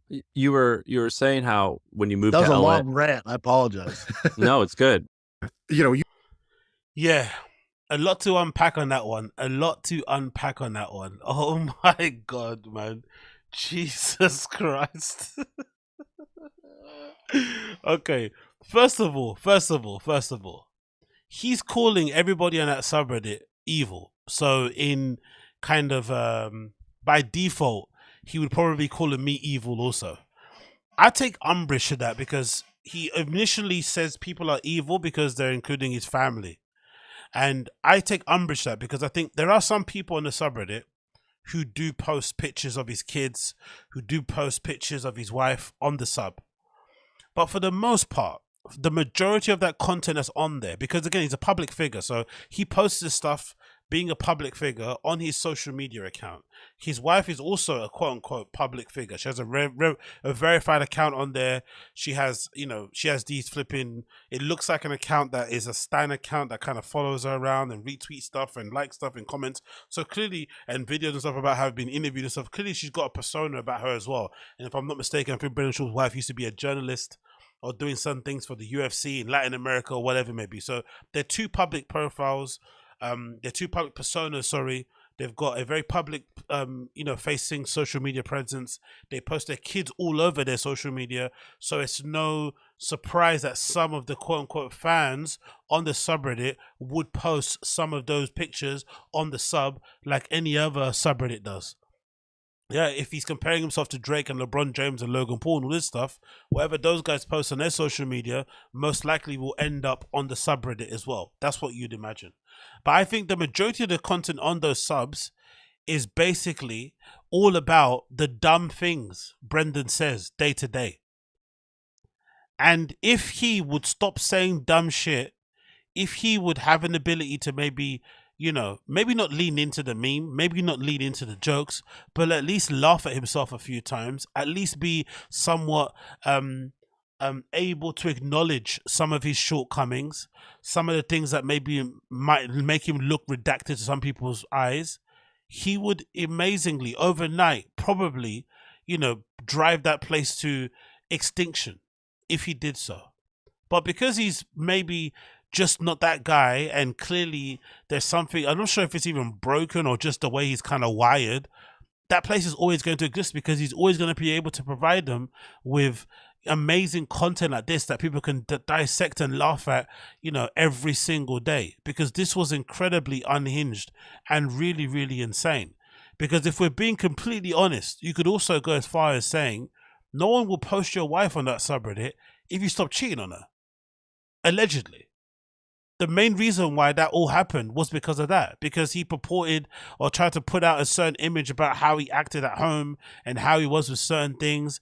And then there was bits of evidence popping up online on social media, one of them being the video that Unique essentially got his channel taken down for, the video where he's on live stream doing that show during the Super Bowl, or as he would say it, with Mike Tyson and a few other dudes. I forgot the names. I think Daniel Cormier, this other football guy. And then in the intermission, in the break, the live stream camera is basically pointed on the outside of this mansion where they're recording the show. And somehow somebody's able to spot Brendan in the flipping live stream walking over to a girl that doesn't look like his wife and handing her a flipping note.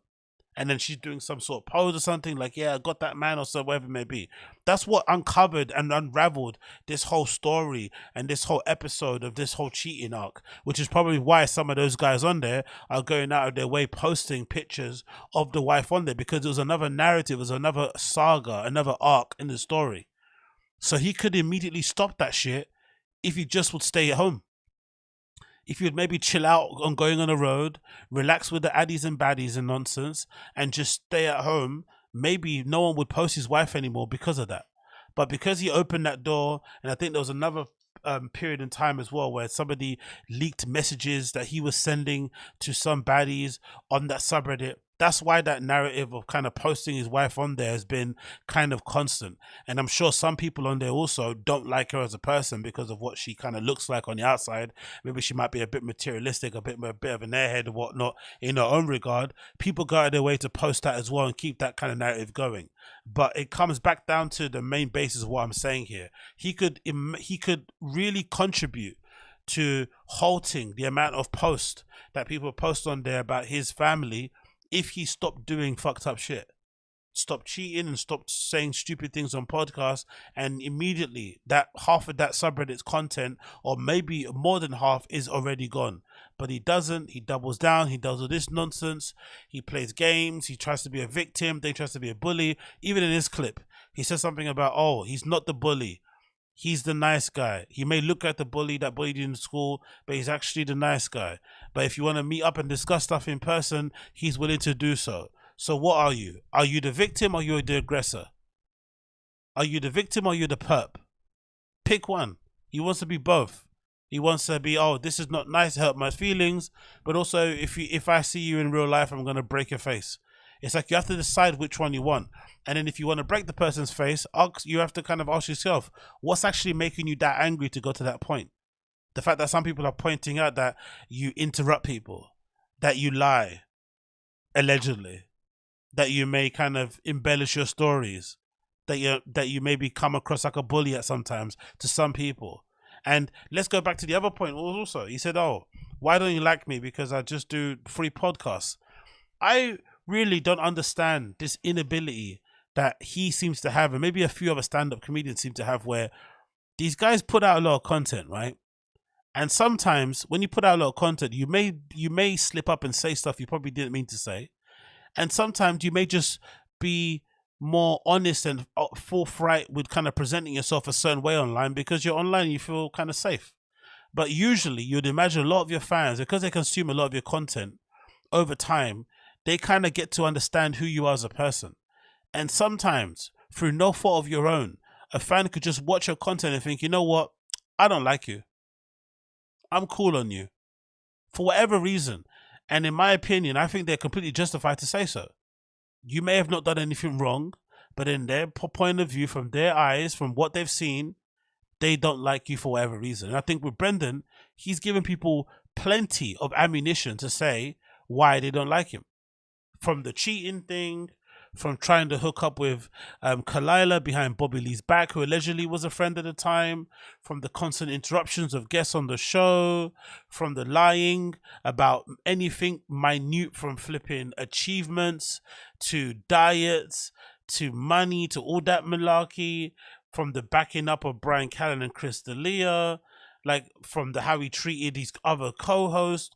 All of those reasons I've kind of listed are legit reasons why people wouldn't like the guy.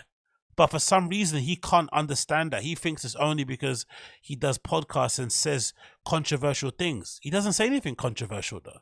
He's probably the most fence-sitting comedian out there. He doesn't really have a hard stance on anything. He tries to flirt with the whole conservative grift thing, but he's probably doesn't have the IQ level to really formulate a real position of what he kind of stands on in that regard. So it doesn't really make any sense. So it's a really bizarre way to kind of spin it and make it look the way it is. And even if we go back to the evil thing, just to kind of go back to one point, it's a smart move by him as well, if you think about it slightly.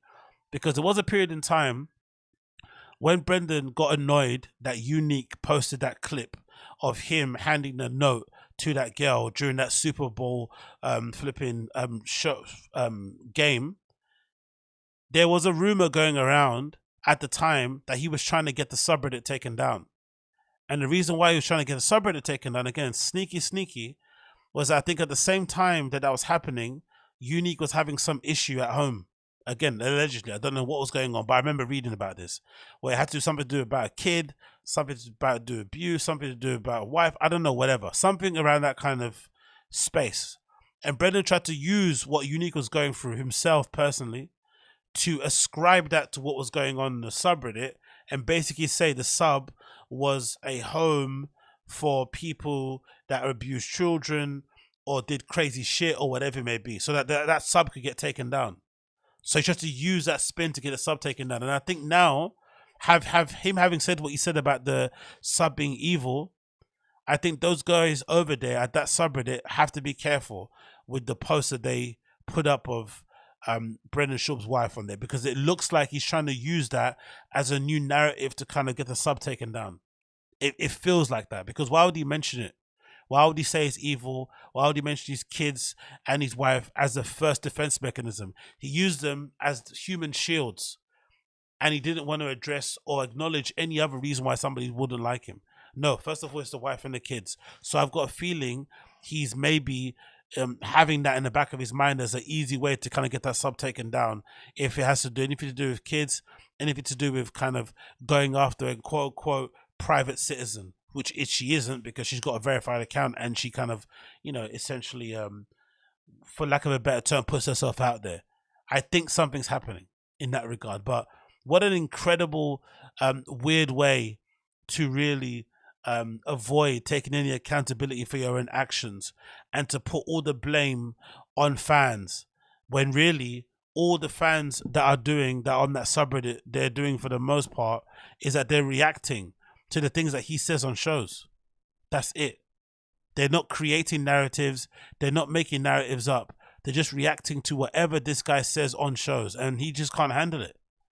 He can't handle the fact that fans are able to pick apart his bullshit, highlight it, point and laugh, and kind of turn it into a thing. He really cannot handle it. It's so bizarre. I really do not understand it. I don't get it in the slightest bit whatsoever. It's really, really strange, man. Really, really, really, really strange. But again, no surprise, which is probably why now I'm thinking of it now. I'm thinking to myself, maybe this whole Skanks Fest thing that he's going to might be a bad idea. Because I thought to myself, this actually might be a good idea for him, because it'll be a good way to kind of change the narrative on himself, or narrative as he would say online. But judging by how he's going on now, he hasn't really changed much. So I'd assume that once he goes out to Skankfest, he'll probably be the same guy that he is now, still painting himself out to be a victim, not acknowledging why people don't like him, and it may end up hurting him in the long run. So maybe the Skankfest appearance won't be a redemption opportunity as much as I'm thinking or hoping it will be for him. It will actually end up being far worse, because he'll be kind of, he'll be kind of put in a position where he can't hide behind his defense and cope mechanisms, and there'll be people out there that are going to be basically calling him out for his bullshit 24/7, or in some roundabout way. I'm not really too sure, but I'm not, it's not looking good for the guy if he's going to go out to Skankfest and this is the way he's going to act. Personally, it things a bit strange, but what can you do, man? He thinks the homeless cats are evil. He's spinning it in that way. It's probably a smart way if you do want to get that place taken down. But yeah, let's see. But and I've seen some people say before about the family thing, right? Online. Oh, the family thing is going overboard. That's stepping over the line. That's stepping over the line. I don't know, man. I'm in two minds. Personally, do I like seeing pictures of his wife on the subreddit? No.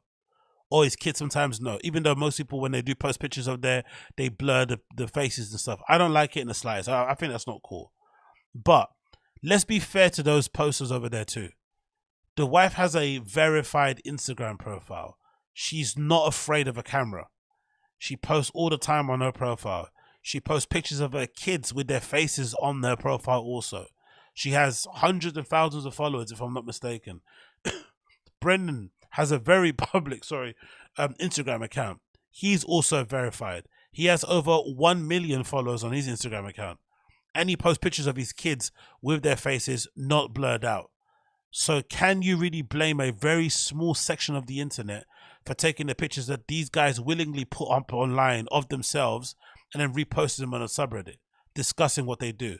It doesn't really make any sense personally for me, especially when you think about the Valentine's Day picture Brennan's wife took. What was that all about? In any circumstance, in any other walk of life, that would be pretty weird.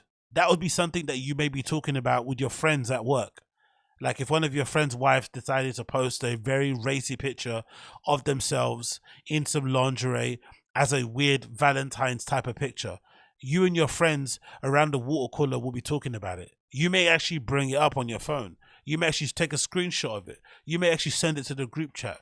There's no difference to that, especially if that person has a public profile. It makes no sense. So I think people kind of clutching their pearls, clutching their handbags about the wife and kids being posted on a subreddit.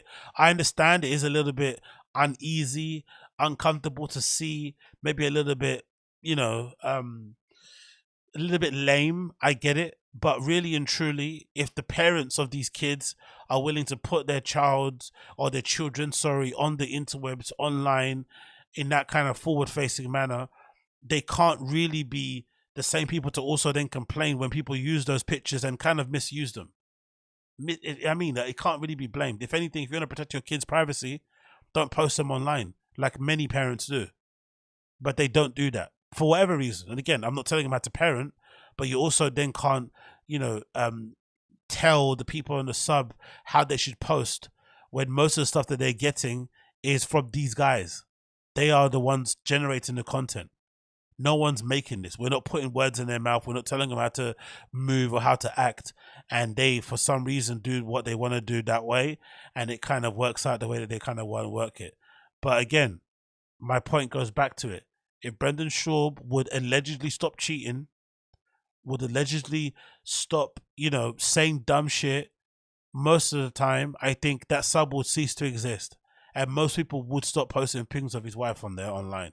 But how can that be helped if this guy constantly gets himself in drama, constantly gets himself involved in cheating scandals, and the kind of the flipping the era or the arc or the storyline just keeps on progressing? Just recently we had this nonsense thing about the buying the mother-in-law a house and filming it for content online off the back of what happened with BGL going on MMA-Holes and talking about the addies and baddies. I'm sure Brendan already had the plan of buying his mother-in-law a house a long time ago. I'm sure they didn't do that all last minute in 24 hours, I'm sure. But the timing was ridiculous. Especially the flipping video about it, the leaning into all that stuff. Like, what is all that stuff? Who's he responding to by making those kind of videos? I don't really know. But anyway, that was an interesting side of things. He sees it differently. He thinks everybody there's evil. I guess we'll have to disagree to disagree, or as he would say, I guess we'll have to beg to differ. Moving on from that one, let's talk about this clip. This one's an interesting one also. This features Brendan Schaub talking about Joe Rogan and the alleged LA comedy Rat Pack or something along those kind of lines. I find this really, really, really, really, really funny. Let's play this clip here. The Rat Pack. Absolutely hilarious. Let's see what it has to say here. Bear with me as I get it up on screen. There you go. Yeah, Brendan said he misses Joe Rogan and the Rat Pack. Team captain, all this starts from Joe Rogan. So before I hit the comments, But he doesn't give a shit about any of that, does he? He just does whatever the fuck he wants, and sometimes it works. He does whatever he wants, and he's the leader of the pack, but he's also the reason why we embrace each other. And, 5, 6 years ago, 7 years ago at the Comedy Store, it was the Comedy Rat Pack. And we were the Rat Pack, and we were the guys, and every show was sold out. Our names on the marquee.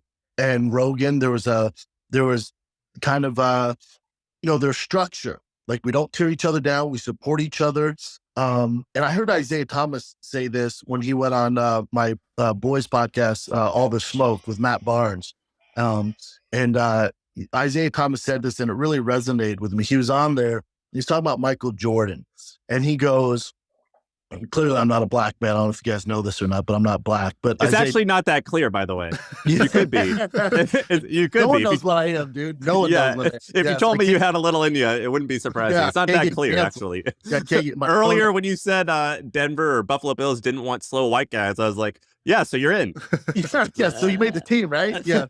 Wait, you tell me you're not Aaron Hernandez? No, but where was I? Oh. So we're this comedy Rat Pack. No, you're saying Isaiah Thomas said something. Yeah, Isaiah Thomas. Yeah, so Isaiah Thomas said this, and I saw a clip that Matt Barnes posted, and I love those guys. I started with them at Showtime, and they're crushing it.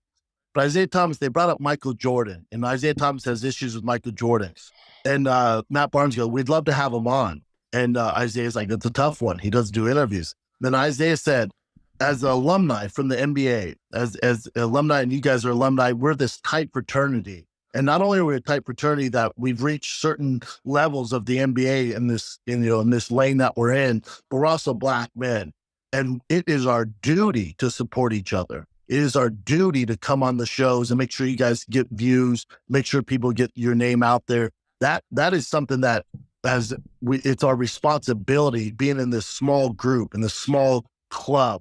And back probably 7 years ago, Rogan, it was the same thing. It is your duty to come on other shows, to broaden the audience, to bring everybody into these great talents. Whether it's, back in the day, Find the Kid, outside Joe Rogan, Find the Kid was the launching pad. If you go through it, you look at Tim Dillon, Andrew Schultz, Santino, Theo Vaughn, Chris D'Elia. You look at all the people that came on there and just exploded.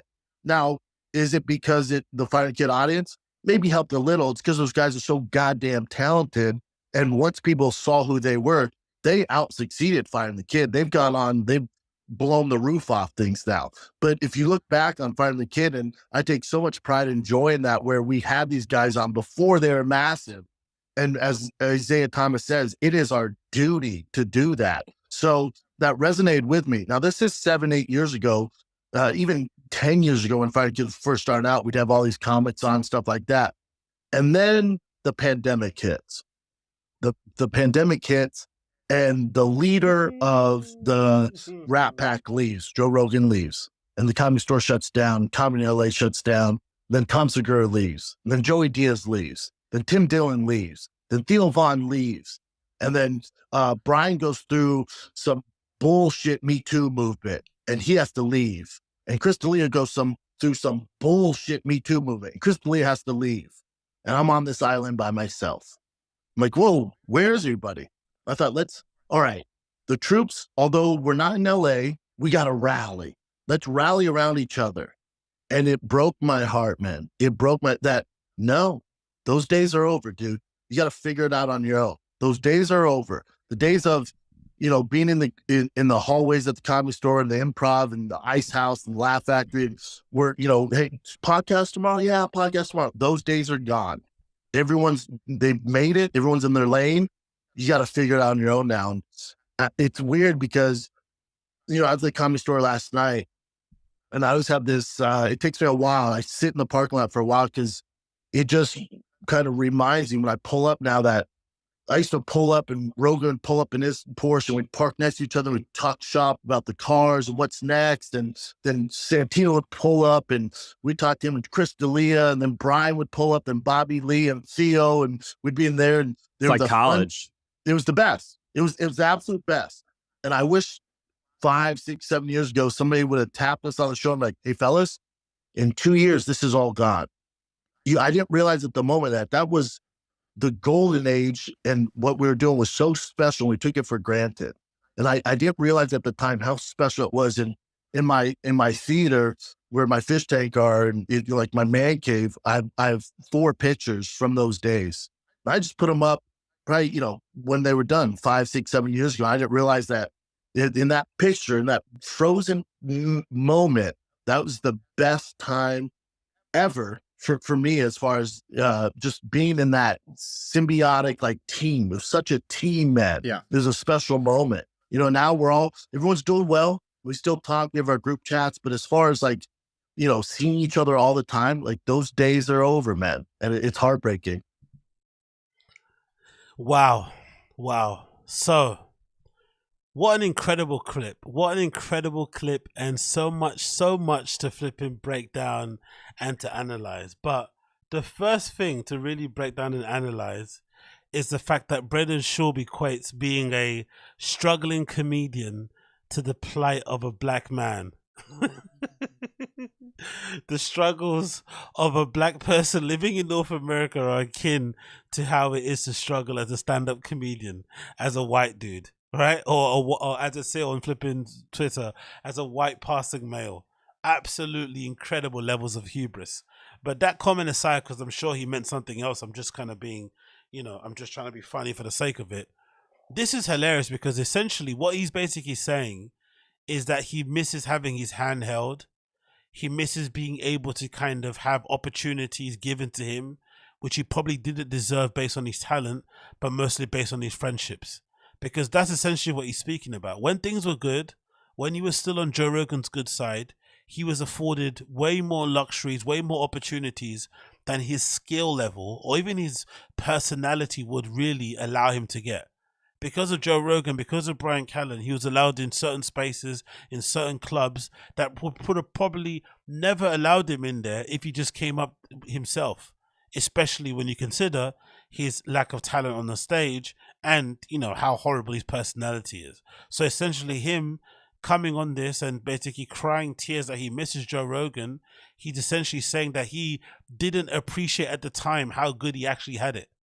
He had it immensely good that he could, without being passed at the Comedy Store, he could turn up, He could do shows. He could sit in the parking lot, park side to side in his Porsche next to Joe Rogan's Porsche, which, again, imagine the imagery of it. Joe Rogan's been busting his ass doing what he's doing, successful pod aside, but Joe Rogan's been busting his ass in comedy, 20 plus year doing stand-up. He's sitting in the parking lot in a Porsche. Brendan Schaub is like 4 or 5 years into stand-up, very crap at it, and got a successful podcast, and he's also sitting, in these Porsche, side by side with Rogan. If ever there was a mental image that represented everything that was wrong with his come up and how he basically ascended to where he is, that was it.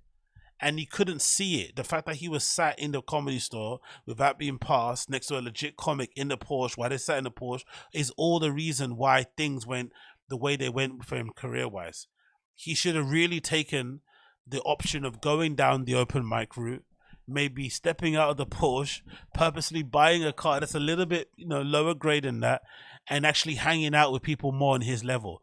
That may have actually, helped to maybe humble him is not a good word to use, because humbling sounds a little bit like you're telling somebody not to kind of flourish, but it would have kind of contributed to maybe him understanding where his level was at, because I don't think Brendan ever really understood his level or his placing.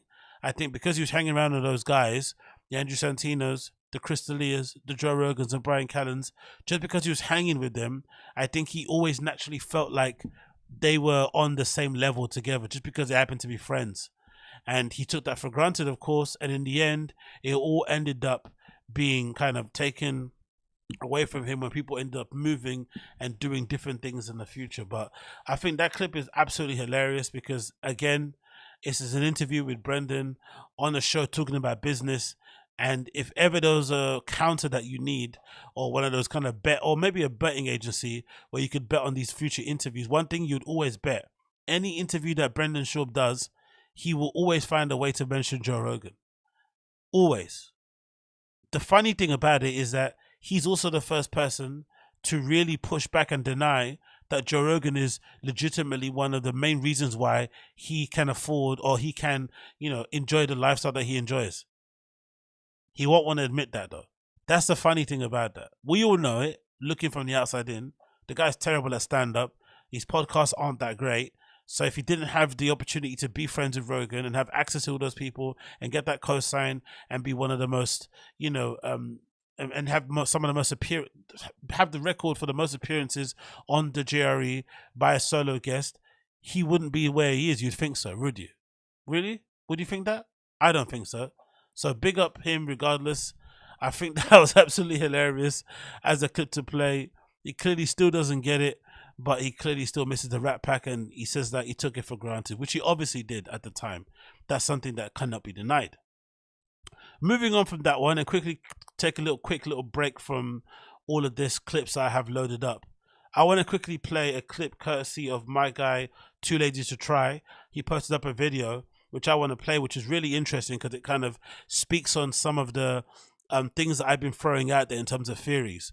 So this is the video Too Lazy to Try just uploaded. It's titled, "Is Joe Rogan scared to let Brendan Schaub perform at his comedy club?" Actually, it says, "Is Joe Rogan too scared to let..." Yeah, Joe Rogan scared to... Yeah, You heard what I said. So this is the video courtesy of Too Lazy to Try. Let's see what he has to say and what he's concluded in this ongoing saga, or when will Brendan ever play at Joe Rogan's comedy club. Let's see. Opened up his new comedy club in Austin, and there's still no sign of Brendan Schaub performing there anytime soon, which I think is pretty ridiculous that it's taking this long. I mean, how could you even call this place a comedy club if Brendan Schaub hasn't performed there yet? Me personally, I don't even know what comedy was until I heard Brendan Schaub's Mexican cookie bit. Right? I'll bake some Mexican cookies, and you go over there, I'm like, it's a Mexican cookie. What are you talking about? It's like a chocolate chip with salsa all over it? What are you talking about? So the fans of comedy, they're all wondering, where is Brendan Schaub? Why hasn't he performed here yet? This is Joe Rogan's guy. Joe got him into comedy. You'd think you'd have him perform within the first couple of months, but instead, Joe has decided to go with Whitney Cummings and Pete Davidson and Bert Kreischer, of course. I mean, look at this Instagram post from Joe's Comedy Club. It says, "Last night was one for the ages. Bert rocked the house. One for the ages. Some middle-aged dude gets drunk, goes on stage and takes his shirt off, and it's one for the ages. I mean, what are we doing here? I'm already losing faith in this place. And Joe's like teasing Brendan at this point because he's having pretty much everybody else on except for him. You know, Brian Callen's heading over there this weekend. Eric Griffin's doing a show this month. But Brendan, the poor guy, has still not gotten the call. Exactly. And you could tell he wants to go there badly. You know, he's always talking about how he misses the whole comedy scene. I'm looking. I was talking to Rogan this morning. I go, I cannot listen to another podcast of you and anyone you've had at the club, the mothership, and how fun it is. I know. It makes me want to jump off a bridge. Yeah. It reminds me of the Comedy Store days, like the golden years of Comedy Store. I'm like, feel like you're missing out. They're really doing something over there. You know, I mean, I haven't been. The place looks amazing with the drone shots and all this stuff, but and the pictures that they post. I try not to see any of it. It makes me sad. And then the Comedy Mothership. I'm going to be at the Mothership in Austin. Oh, cool. 28th to the 30th. Yeah. Oh, that's cool. What room? Like, they have, like, different rooms, right? I have no idea. They have, like, a main room and a small That's pretty room. cool, man. Like the store. No, I know, but they have, so they have two? 2 rooms. Okay. He's in the main room. Got it. That's awesome. I'll see Mr. Rogan there. He's going to take me on a little tour of the mothership. Oh. You're not performing, though? Maybe I Maybe will. you jump on. I don't know. But you're not doing stand-up. You're doing a No, TED Talk thing? I'm doing the Minds Fest. So it sounds like Joe might be saving the best for last. No, I think this might be what's going on here. This person on the Fighting the Kids Star about it. They said there are people who buy tickets months in advance, not knowing who they're going to see. They just put their complete faith in Joe that whoever is on that night is going to be hand-selected and approved by Joe. What would he say to those unfortunate souls unlucky enough to draw Schaub as their act in their once-in-a-lifetime comedic dream vacation to Austin? So there's probably some truth to that. I mean, it definitely seems like Brendan wants to perform there. I don't know, maybe his schedule just hasn't lined up yet, but I feel like Joe's probably trying to keep him away as long as possible. I mean, everyone else around him has performed there already, or is scheduled to perform there at least. You know, obviously Chris D'Elia, that's an exception. I don't know if we're going to see him there at all. But if he performs there before Brendan, then that's going to be pretty bad. And I also saw... So, you got the gist of what he's about to say there. Personally, as I've always said, my kind of inkling with this, because the thing about this whole thing is that I don't think Brendan has kind of accounted for just how much damage that whole bald guy slanging dick comment made. The amount of damage that caused between him and Joe Rogan. I'm sure he's aware behind the scenes, but maybe he hasn't really kind of sat down with it to kind of really kind of soak it in as to how much that's affected how they were as friends. Because I felt like there was a time, even though Rogan's known Callen longer, it felt like there was a time some years ago where Joe was way closer to Brendan, even though he's known Callen longer and he's, you know, closer to age than in flipping with Callen and life experiences and whatnot. It felt legitimately like that he, you know, was getting really, really close to Brendan. So at the height of their flipping friendship, Brendan then goes and decides to inadvertently spill the beans on what Rogan may or may not get up to behind closed doors. And I remember saying to somebody else that you also have to imagine, also you have to remember, before Brendan said what he said with that slip of the tongue, he's very, very heavy tongue, before he said what he said, no one, and again, I'm balls deep in the JRE subreddit, I'm balls deep in JRE in general, I had never heard of anybody say anything disparaging about Joe in that kind of way. If anything, I heard some people maybe say Joe maybe flirts a bit when female guests come on his show. He may have a thing for that honey singer and stuff, but you never heard anything about Joe in general, you know, slanging dick, as Brendan would say. So Brendan said something that many people had never ever said, even as a joke, even in passing. His closest friends had kept that shit close to their chest, never told a single soul, and there he goes blabbering it on the flipping King of the Sting. It's probably not true. It probably is no truth to it. Could you imagine Joe Rogan's super famous, and by now, if there was some truth to it, somebody would already come out for a quick payday or for some clout. So it probably isn't true, and it probably even hurt more if it's not true, because it causes unnecessary struggle and stress in your household. But even if it was true, keep your mouth fucking shut. It's Joe bloody Rogan. He's trusting you with this secret. Keep your mouth closed. He doesn't. He blabbers it, and it, I think, ended up causing irreversible damage to his relationship with Joe Rogan. Then, of course, as time would progress, the whole pandemic thing happened, LA shut down. Rogan then decides, I'm going to move to Austin. And then, you know, Rogan being the way he is, I think there's a part of him that was like, Austin's a new experience, it's a new place, I'm going to make some changes. And because he was away from people by nature of moving, he decided to make the changes. And now you're seeing Rogan hanging out with people that he actually wants to hang out with. I think even though Rogan's quite, he's quite upfront and honest with people, I think, and probably straightforward and says how he feels at all times and probably doesn't suffer fools gladly. I think there was also a part of him that kind of had to indulge a lot of that LA comedy scene because he was just there. He had to indulge a lot of that Hollywood scene, a lot of that nonsense. And the fact that he moved away, it gave him an easy excuse to not talk to these guys ever again. So it's no coincidence that we're not seeing Brendan around anymore, because he was one of the people that he said, you know what, if I don't need to hang out with you, if we don't need to be as close as we were before, I'm not going to do so. And he's gave him a few, complimentary, niceties in terms of inviting him back on the show here and there.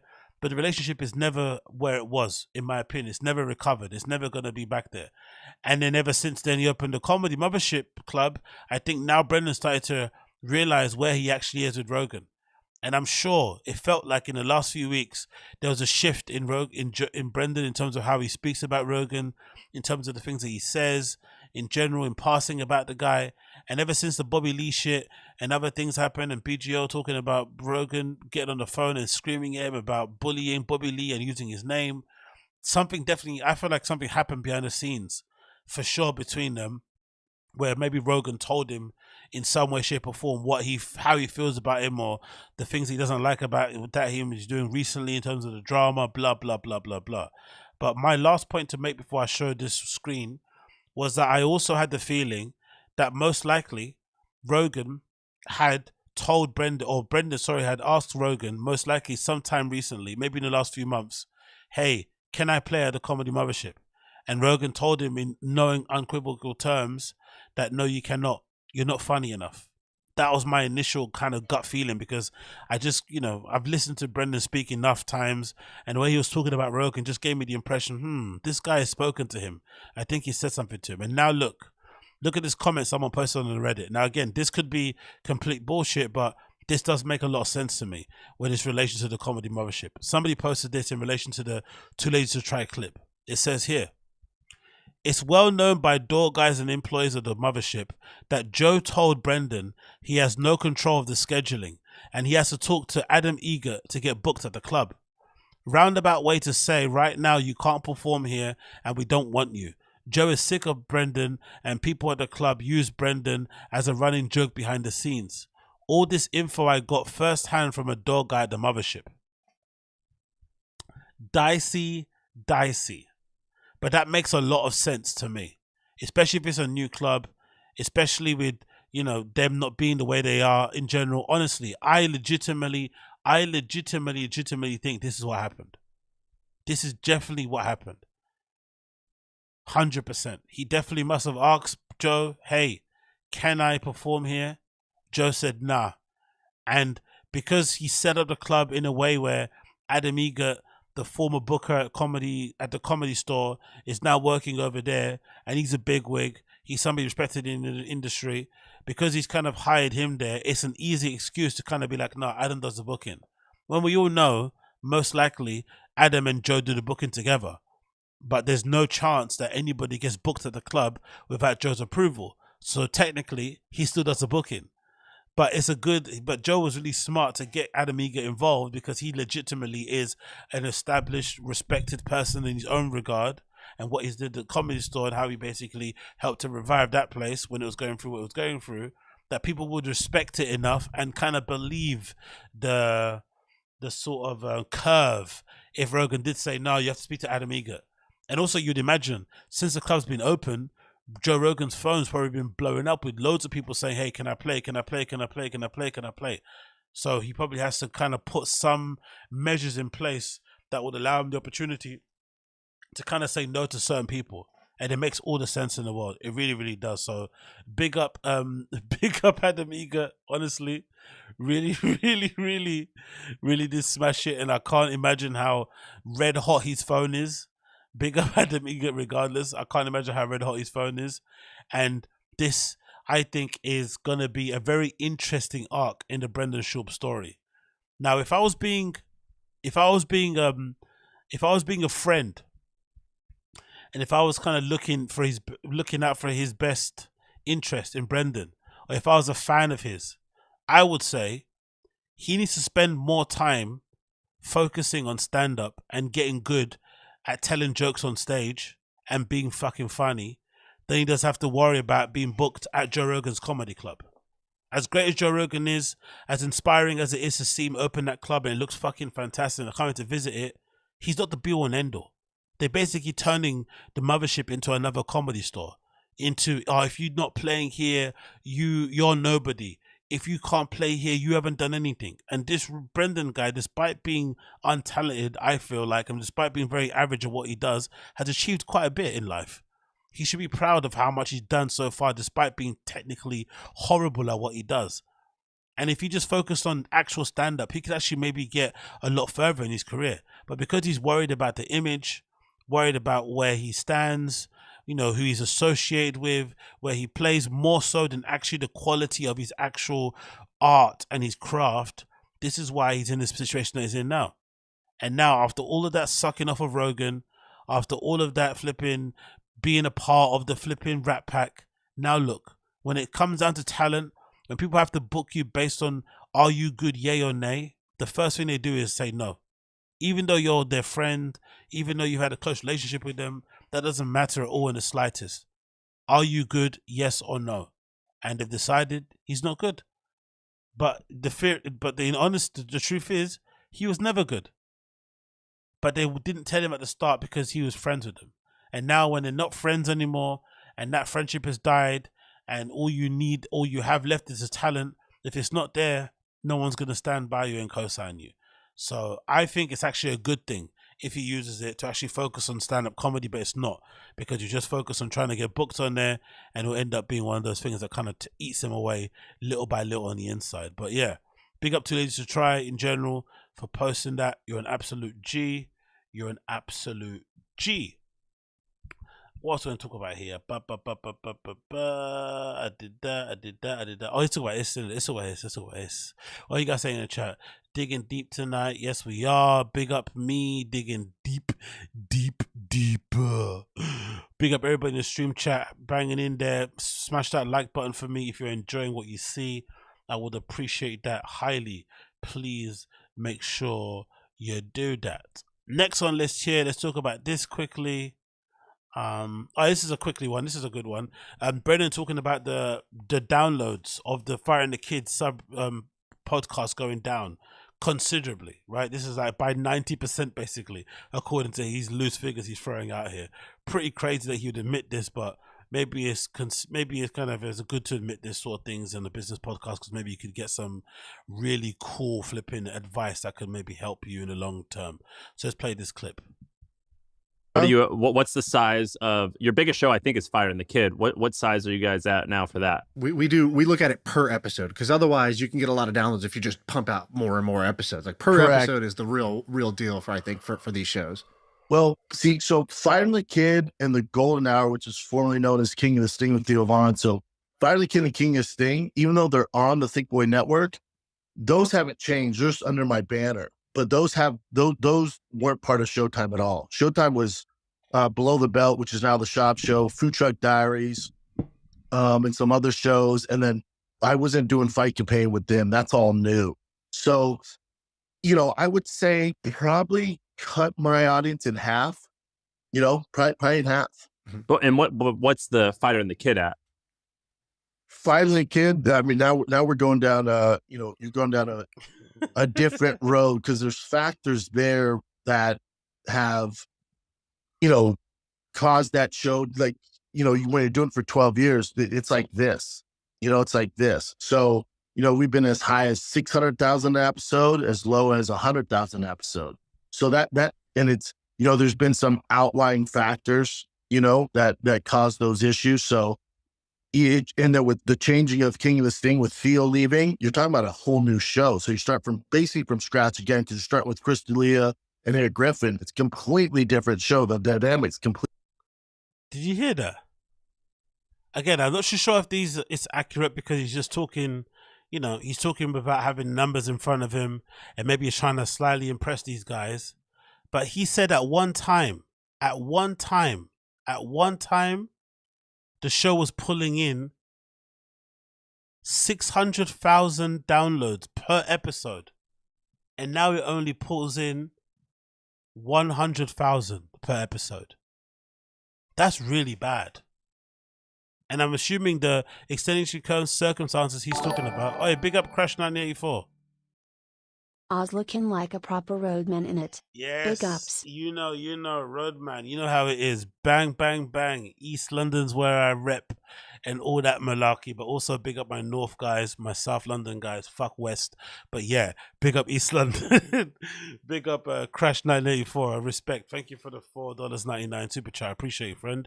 But yeah, with the show going down that bad in terms of the amount of downloads, you would think there would be a little bit more self-reflection in terms of like, what have I done wrong to cause this decline?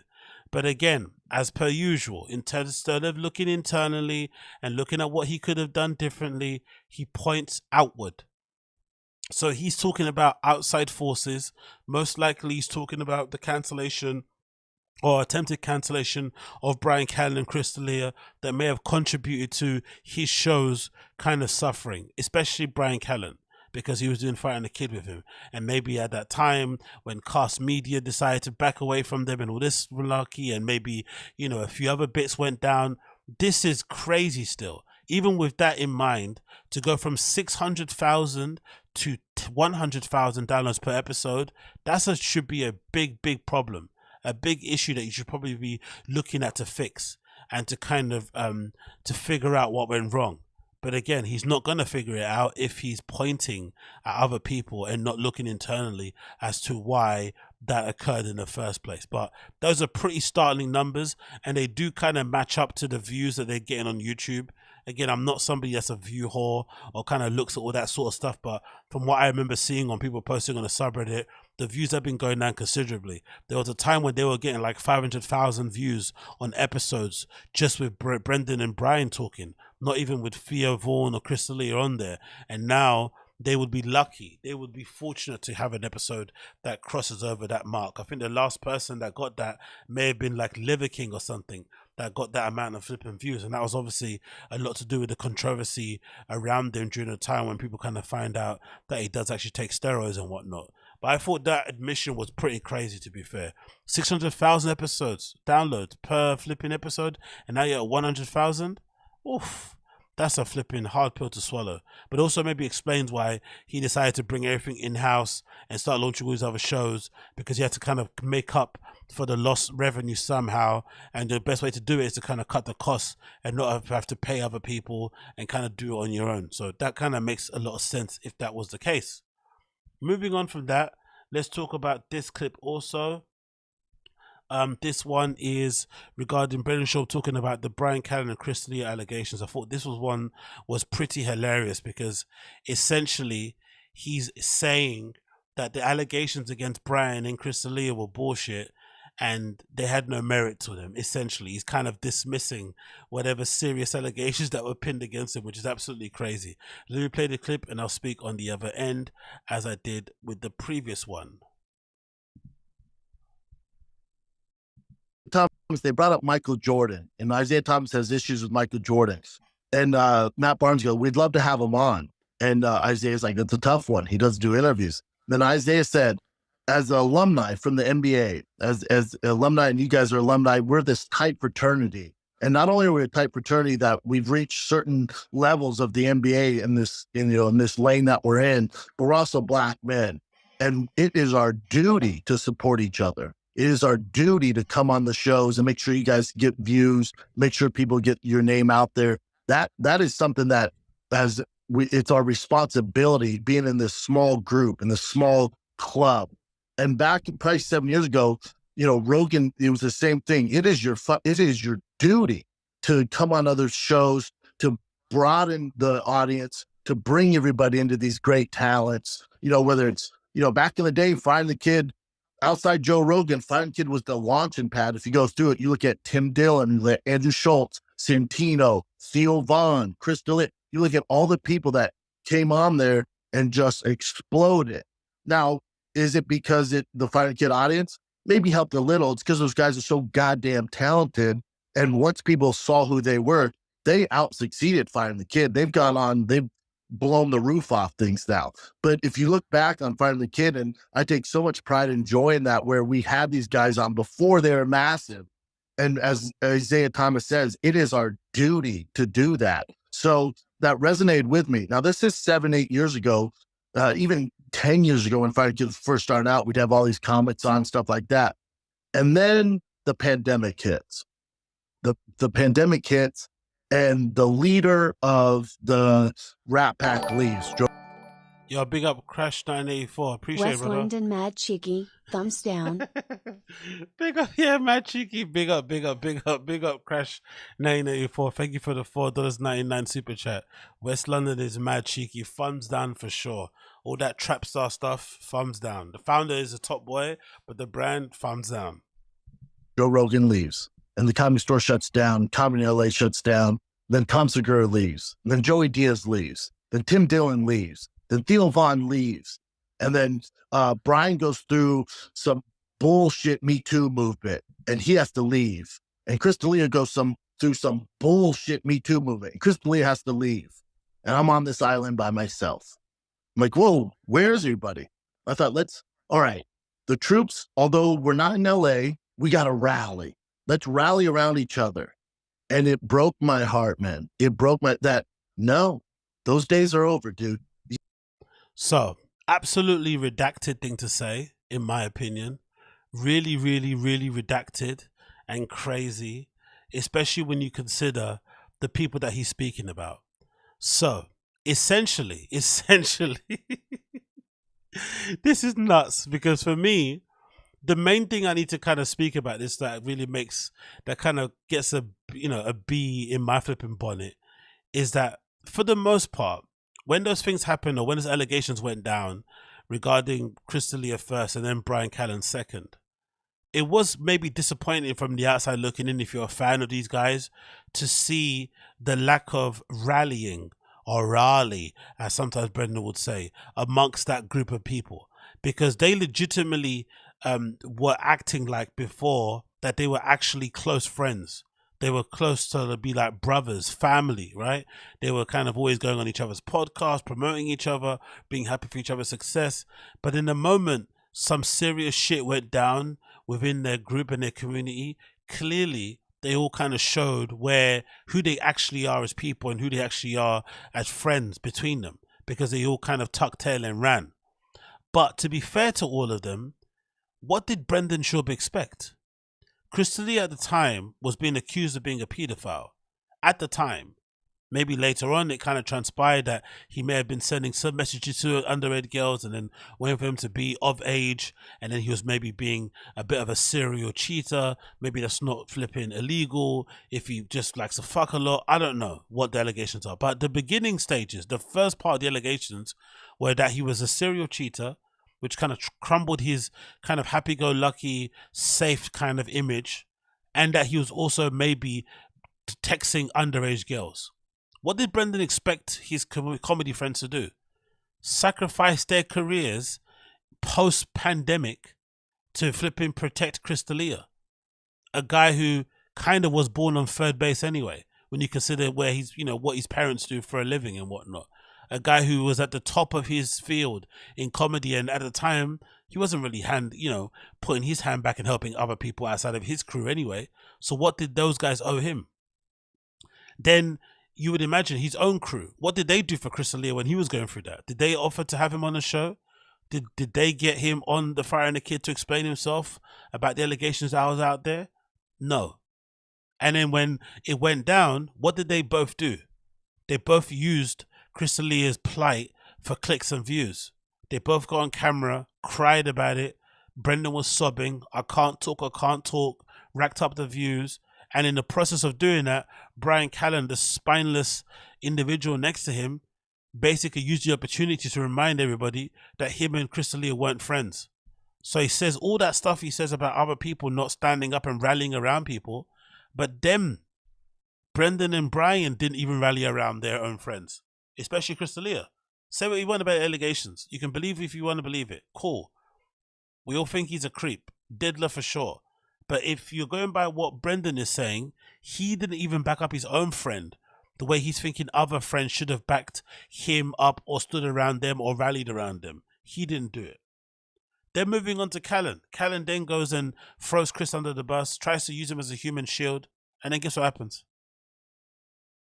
An allegation comes out about Brian, far worse than flipping, I think, Chris Lee at the time, because these are all, you know, stories that were somewhat corroborated, stories of women who were kind of putting a face to the name, putting a name out there on the record, who accused them of rape and some other things involved included there.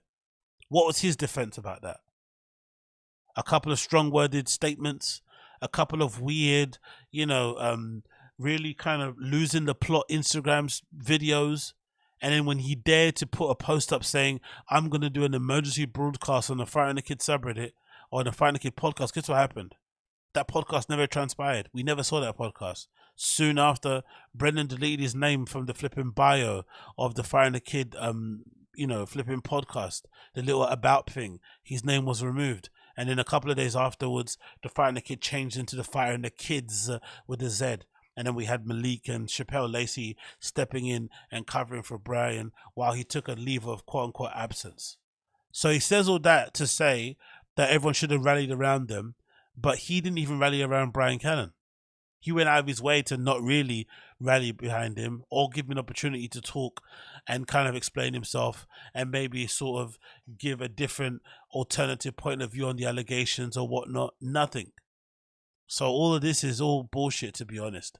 And if anyone is to blame, if anyone should be actually asked questions, why did you do to your friends? Why don't you look at your flipping daddy in terms of Joe Rogan?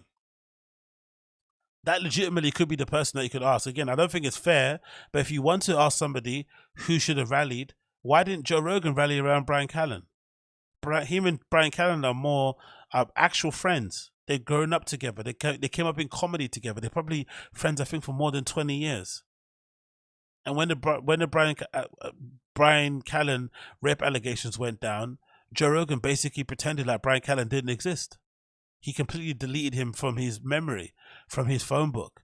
There was a period in time where we were all paying attention. I think it was for like a year after the allegations. Joe Rogan didn't even utter Brian Callen's name. He never uttered it out of his lips. And when somebody would say his name, he would awkwardly sit there and move the subject straight away. So he says all this to say other comedians just stood up for him. But Brian Callen's main best friend, who happens to have one of the biggest podcasts in the world, he could have helped him out. Especially when you consider, you know, Joe was flipping Mr. Anti-flipping cancel culture for a while.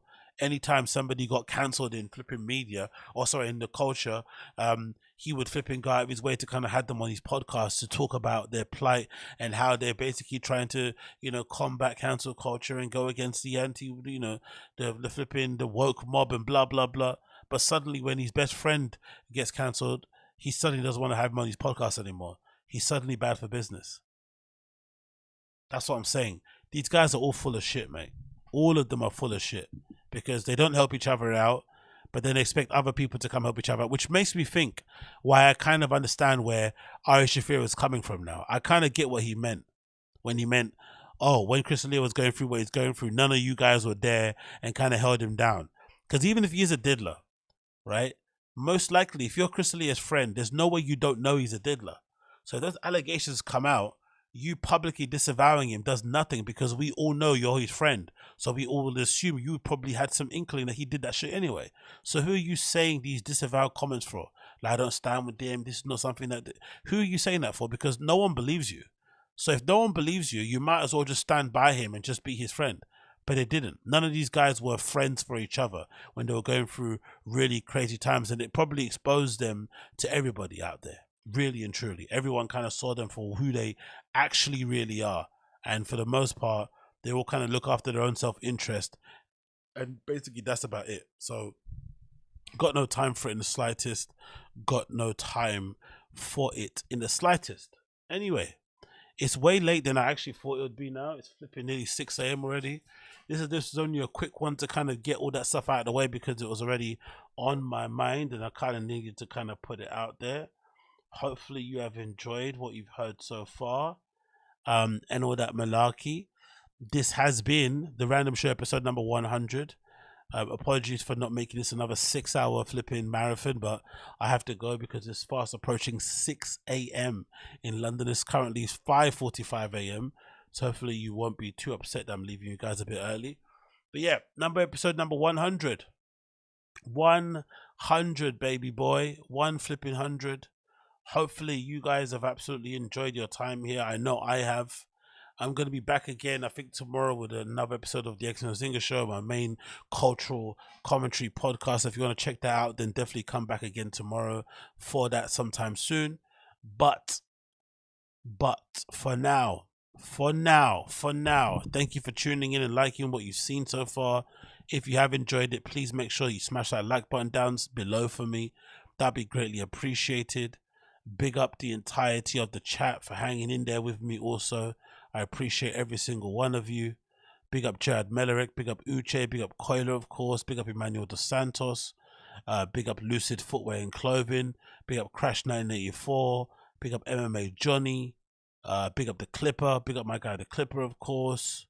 Who else is on here? Many people. Big up MKCIVOJ. You are awesome. Everybody in the stream chat here hanging in there. Jordan Ray that was here earlier as well. Big up you. Big up everybody. I really do appreciate you all. It's been an absolute pleasure and never a chore. So please make sure you tune back in again. But yeah, I'll be back again very soon. Thank you for tuning into the Random Show episode number 100. It's been a pleasure. It's been a pleasure and never a chore. And I'll see you guys again very soon. Take care, everybody. Be safe and peace out.